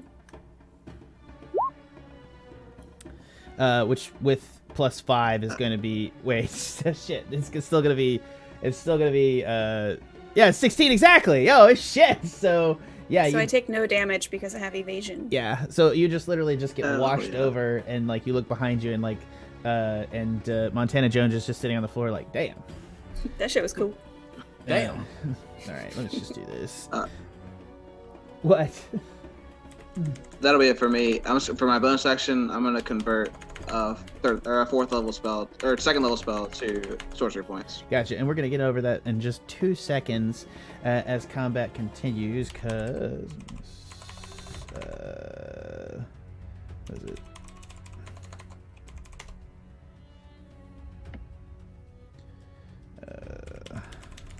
Hold on. Nice. Here we go.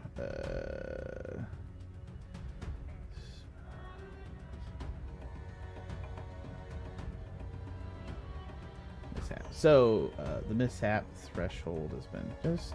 We're going to roll a d20 on the mishap table. You guys ready for this? Mishap table. That doesn't sound good. Weapon malfunction. One of the weapons in the vehicle's DM's choice can be used until this mishap ends. So the gun that Tendi is using is just totally crushed by the vines, and and it's just totally as the whole thing jumps, it just cracks under the pressure of the vines. And so until you guys you can make a DC, let me just see, a DC 20 strength check to repair the weapon. I don't know why it's strength. I think you need it to like rewind the crossbow, because it's like the crossbow has like this great length of rope, and you have to use a DC 20 to rewind it. So until that, you can't use the crossbow. Yeah, that's the misfire. That wasn't too bad actually for you guys. And that was Ashe's turn. Next up is Tendi, who is still trapped in the vines. Can I roll again to try and you can use your action to try to escape. I will do that.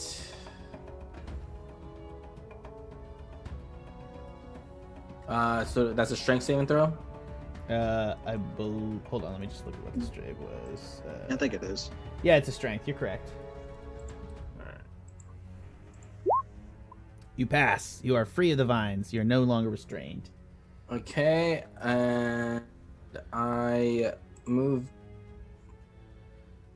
back over here for a bit. You can't remember that's double movement for at least 2 squares. No, yeah, 1 square. I'll say 1 square. How about that? I have 40 movement, so how far can I go back? Let me snap this. Still technically a barbarian. 10. Damn. I'm just gonna move over here at 20, which with that is like 25, so I have movement to spare. All right. Next up in the order is the Lizard King, who's not looking fantastic. He is going to... He's actually going to go 5, 10, 15, and he's going to remount his lizard as he jumps out the window, because fuck all that. And, is he not encumbered by the difficult terrain? He was, but he still had enough movement to remount the lizard. And then he's going to ride the lizard back here to the shaman. Next up is Drip. Oh man. Oh gosh. Decisions. The shaman is still down here. This is still difficult terrain. He is on the Lizard King is now on the outside with his mount, with the last of the mounts. Yeah.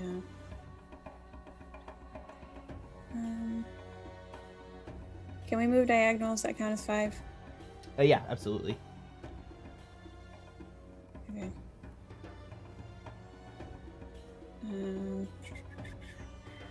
Trying to decide if I care if he gets back on with the king. A little bit. So I'm going to move 5, 10, 15, 20, 25. I'm going to shoot him, and this time I should have sneak attack. Are you going to shoot the shaman or who? The shaman. Gotcha. Why do you have sneak attack? Sorry, I'm just trying to... Because... Wait, no, I don't. It has to be with a melee weapon, my bad. That's right, yeah. Sorry, for swashbucklers. Swashbucklers are cool, though. Yeah. Okay.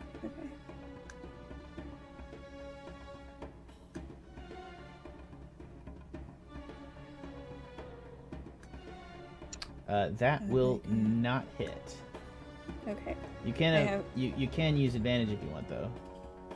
I don't really care. Okay. I'm going to move my last 5 feet and go back here and hide. Around the corner. Perfect. Okay. That was Drip's turn, and now it is the shaman is the only person left. He is going to jump onto the creature as well, and he's going to cast a spell. He is going to cast heat metal on the wagon. Choose to manufacture metal objects such as a metal weapon or suit of heavy metal armor, and you can see within range the cause of the object to glow red hot. Any creature in physical contact with the object takes 2d8 fire damage when you cast the spell. Until the spell ends, you can cast a bonus action on each of your subsequent turns to cause the damage. If a creature is holding or wearing the object and takes the damage from it, the creature must make a successful Constitution saving throw or drop it. So you guys are not. All of you are on the car. So I know. It's just don't look at me. Don't look at me, Ashe. I know. He's going to cast heat metal on the battle bus, and everybody's going to take 2d8 fire damage as the battle bus begins to glow red hot. All right. Let me have it, Ashe. I know. Come on, tell me. It says a suit of metal or a sword.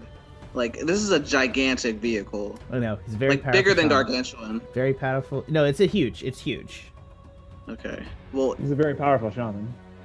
all right. I was just thinking the same thing. I was like, that would require a lot of energy to heat something that big. Oh my god, I love both of you guys. All right, everybody takes 11 damage. Bullshit. Do we still have our counterpoints tokens? That's bullshit. Oh boy.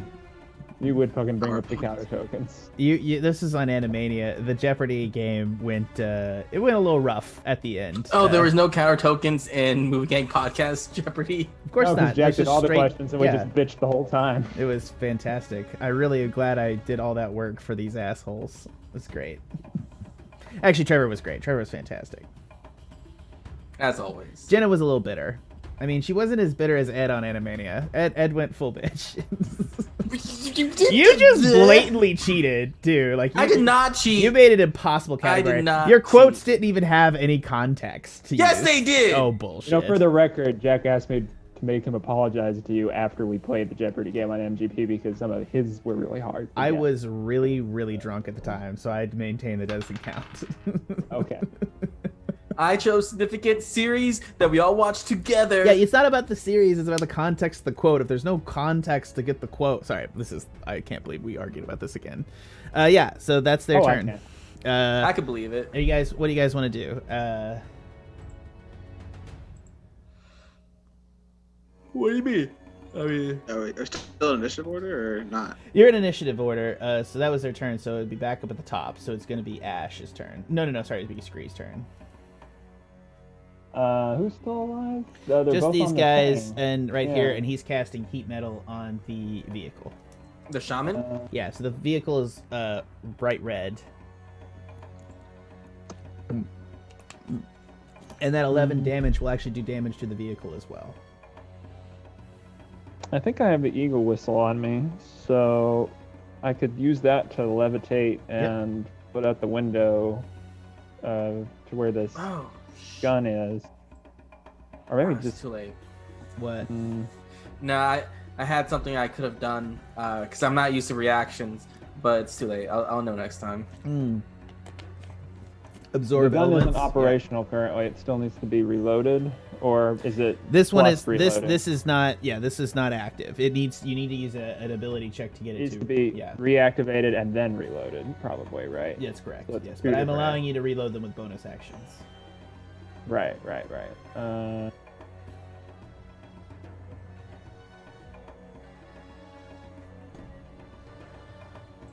I guess I'll use my turn for that.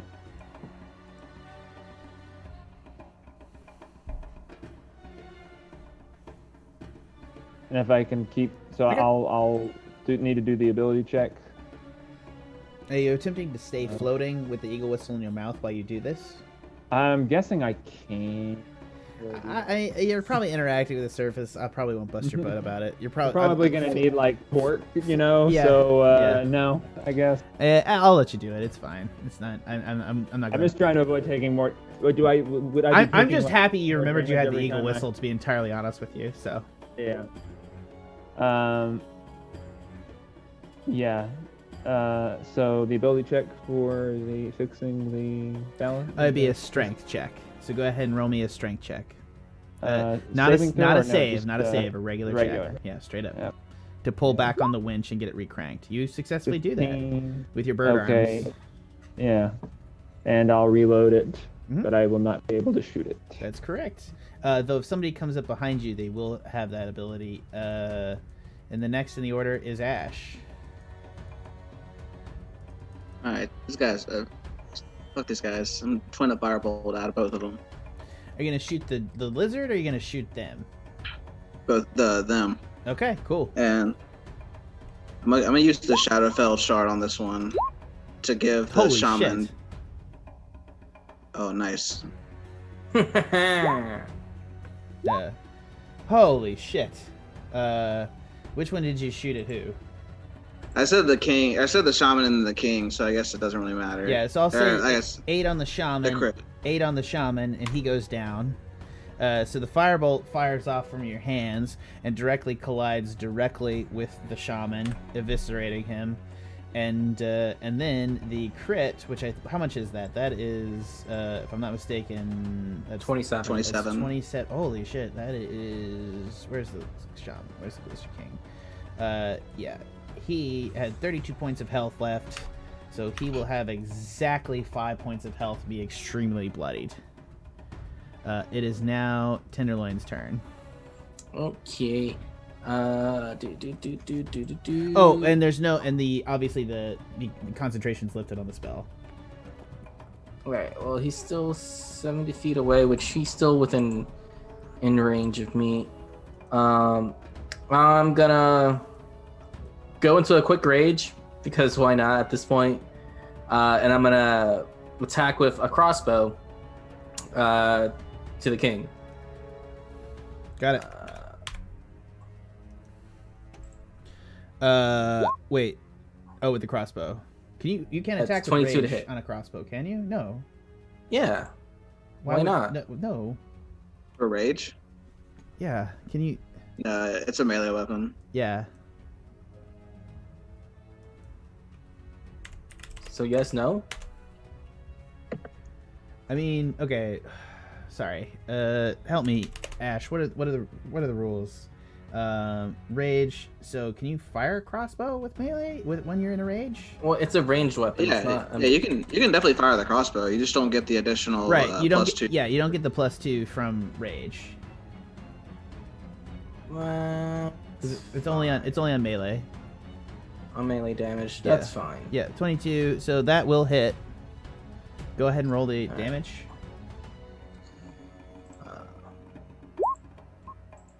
5. 5 exactly. That's all he had left.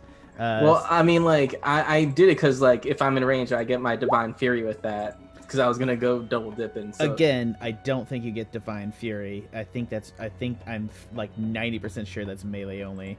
But we'll deal with that later. It doesn't matter either way though, as Tindy runs up on the side of the thing, leans out the side of the car, and just pegs that motherfucker in the eye with a crossbow. And he falls off his lizard, and his creature begins to keen madly as it just goes, and the car plunders forward into the desert beyond.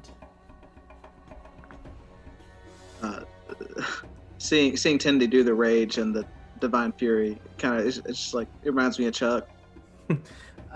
Divine fury is for weapon strikes. It doesn't specify if it's melee or range, just weapon strikes. Okay. Before we end this fight, I would like to go back and punch Montana square in the face. Okay. Sure. Make just a straight. I guess like a strength. Yeah. Unarmed strike. Yep. There you go. Does it hit him? It will not hit him. He'll just back Okay, up. I'm using advantage or initiative, inspiration. Yeah, inspiration. Oh my god, yes. He's like, whoa, whoa, whoa, whoa, whoa! What are you mad at me for? You're a useless piece of garbage. Oh, I'm sorry, Jesus. Give me my yo-yo back. You don't deserve it. All right. Here's your yo-yo. Can I get my coppers back? No, fuck you. Yes. Respect the drip. Jesus. Respect the drip. All right, cool. They've been with us for like 2-3 days, and they already know how things work. All right, so it's gonna be the end of the day. As you guys are you gonna try to turn back and see if you find anything on them, or are you just gonna continue on? I mean, most of the day is gone. We should try and see if they... Ooh, they might have a map. True. Yeah, we're already Let's search lost. them. You're able to search Yeah, the there's nothing on the charred bodies on the side of the battle bus, as they're mostly charred in their remains. But as you circle back around, you're able to find in the patch on the Lizard King some really shitty like lizard-made metals, some bronze weapons. His panoply is really just like studded leather, but you are able to find a spyglass on him. Like a really nice spyglass that'll allow you to see. And as you look around the desert, you're able to see for much farther distances. I take all his buttons. Yeah, he's got a lot of And I put buttons. them in my button You're jar. gonna take all the studded leather metal off of his like studded leather, and you have like a lot of buttons now. Yeah, they're all in my jar. They're shiny. Button They're jar. shiny. He definitely took care of it. He polished it. All right, you guys are gonna camp for the night, and anything gonna happen that night, or as you guys are in the bus? During my watch, I'm gonna cantrip mending on parts of the battle bus to see if that does anything. Yeah, you're able. We'll. I'm gonna come back around, and we'll probably deal with that a little bit next time. But yeah, you are able to successfully do some repairs to the battle bus overnight, and it's the next morning. So, wait, we rested, so we're fully healed again, right? Yeah, long rest. Yeah, and spell slots and everything. That's the nice thing about the hex crawl. That is the nice thing. You'll have more intense encounters, but you can long rest if you choose not to, because you may not get the advantages of a long rest if you drive overnight, but it might get you there faster. All right. All right. It's the next day. Do you gentlemen and lady, apologies, Megan. Do you guys? Sorry again, guys. Jesus. Sexism. Old habits. It's really bad. Anyways, so who do you want to run the survival roll for the day? I don't want to do it to Montana. He's 3 strikes for you to count him not attacking with us. He kind of sucks ass. I want to do it because I want to prove that Montana is garbage. What's your survival? +8. Ooh, yeah, go do it. All right, roll me survival. Probably at least equivalent, if not more. Does the spyglass give her like a plus? No, it anything? will allow you to. It will allow your ability for perception on people sneaking up on you during the day. Please be good. 23. All right, so you recognize. You're able to just find out where you are. You recognize that Montana has truly and genuinely fucked you. 1, 2, 3, 4. You guys have gone here. Almost entirely laterally to where you wanted to go. Montana. See? Garbage. Yeah, straight up. Like, why are you here? Do we even need a canoe? We've gone on one leg of the triangle. At Look, least. I got 2 bad rolls. What do you want from me? Like, this stuff happens. Y'all should have been prepared for like what happens in the desert, guys. You also didn't do shit to help us when the lizards came. I was looking You were pretty. asleep. I did. I was. I'm sorry. I was asleep when attacked. This happens to people. You're a deep sleeper. Only ingrates. Well, dude, we're living on a bus that chugs like a choo-choo train. You have to at some point. And I would expect someone who's, competent to know where we're going. And compensated. I love you, Ashe. If you tried to find your way through this desert, we'd all be dead. I don't need to. But Drip over here does it better than you anyway. I will be honestly, that was a really stroke of genius there. Respect, bird person. Respect the drip. I'll take it, but it's not given. Okay. I understand. You can take it for the rest of the year. I'm gonna go take a nap. Enjoy your nap. Whisper to the group. I say we dump him off. Fuck this guy. But we have a canoe. We need him to at least a canoe. It's a canoe. It can't be as complicated as this buzz. I don't think we need him. I say we steal his money that Scree paid him, so we don't lose any money, and then throw him off. I have to admit, he's not as cool as I thought he was. Well, I mean, if you guys wanna, we did pay him, and he is trying his best.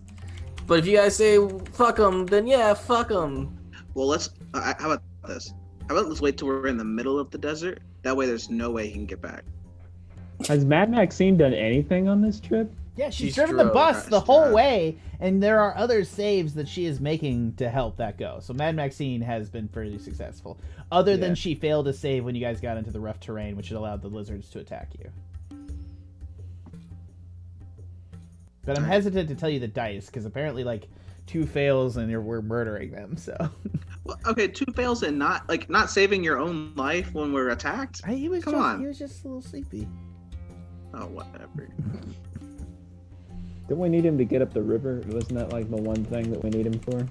It's like easier terrain than a desert. There's one river. You go on it. Yeah. Who wants Let's to give do him it? another. You do what you want to do. You guys are the ones that paid him. Yeah, let's give him like another day, and if we get another strike, I'm doing it. I'll do it myself. And I'll watch. Yeah, it'll be a learning experience for little Tindy over here. A little violent, guys. My Anyways. first betrayal.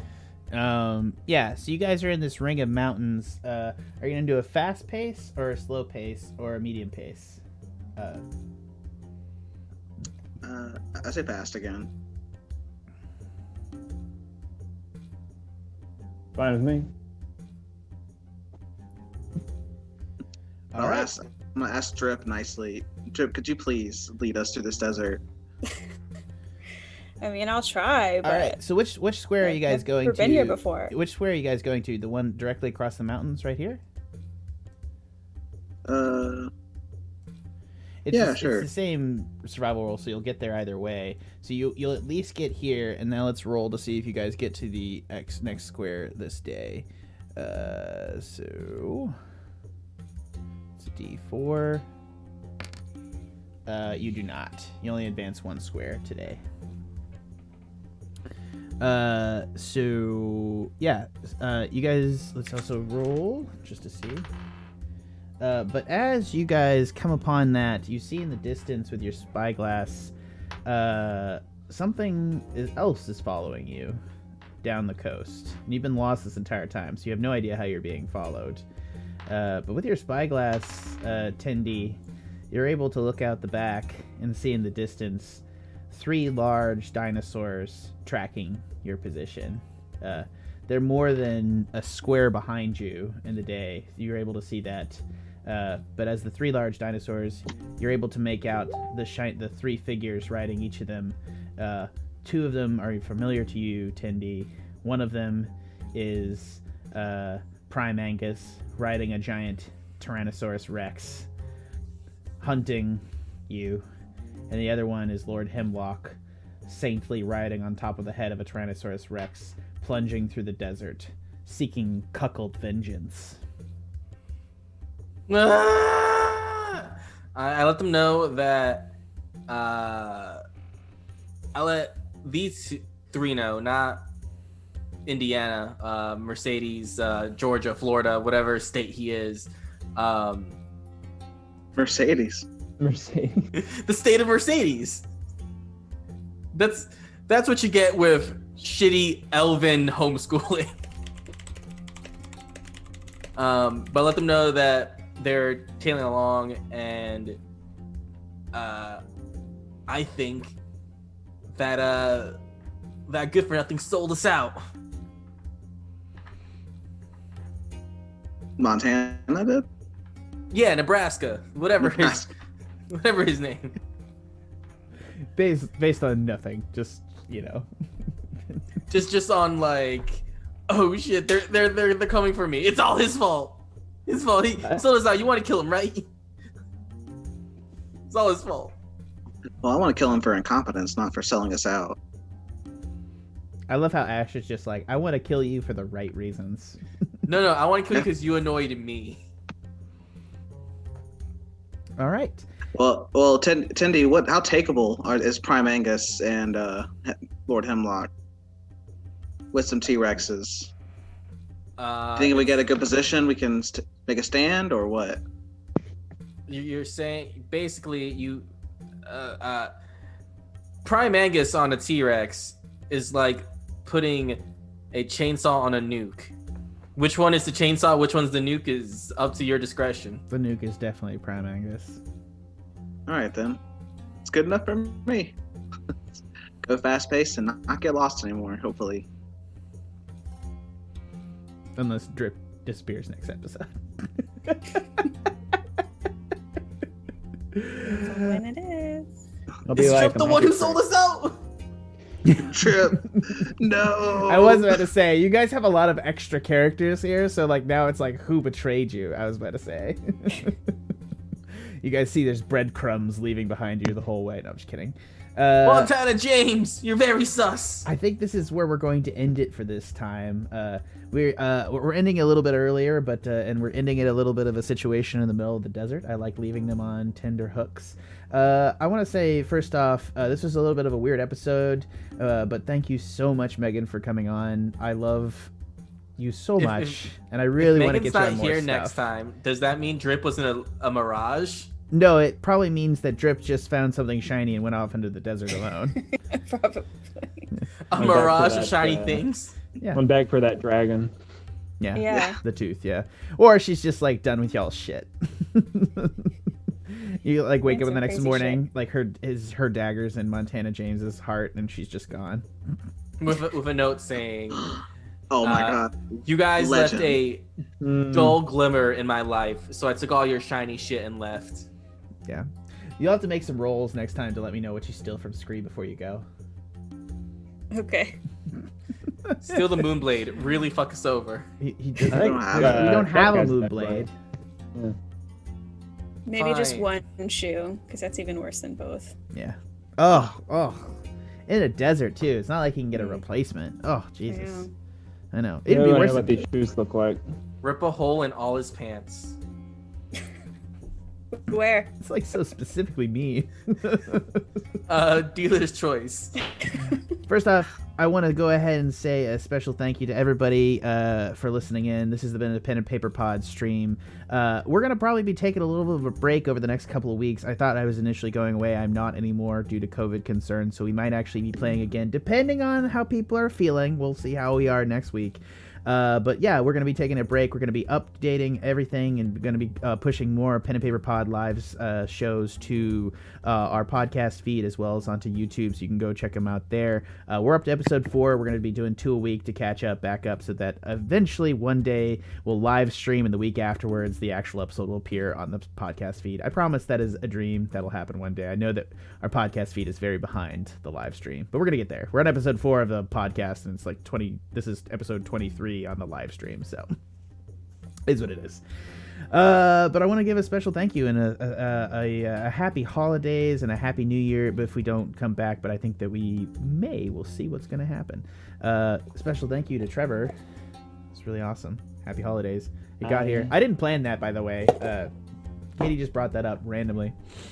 So I was like, someone else got him something on Etsy. I didn't even process that's what's happening. Dude, honestly, we're like Grand Central Station for packages for like all the gifts for like people's family that we have coming through here. From Etsy? No, I have nothing from Etsy. That's totally true. I am, very nice. That's a great idea. Now I know I'm going to get my sister. I'm going to go look up stuff on Etsy and see what I can find that's like funny. I'm going to get something on a mug. Perfect. It's not going to have a true retail value, so it won't count towards the cumulative winning points. Yep. All right, for the Pen and Paper Pod, this has been Trevor Flynn playing Scree, the Kenku Spellthief. Good night. Edwin Reyes playing Tenderloin, the Barbarian Druid. #vegetarian. Bringing it back. Oh my god, I have to pee so bad. And Tanner playing Ashe Fallbright, the half-elf Shadow Sorcerer. See you later. And special guest Megan playing Drip, the Kenku swashbuckling rakish rogue. I think shiny thoughts. I like that. I've been your host, Jack Newman. Thank you for listening for the Pen and Paper Pod. From everyone here at the Tuscan Chat Media Network, and by extension, the Pen and Paper Pod, thanks for listening.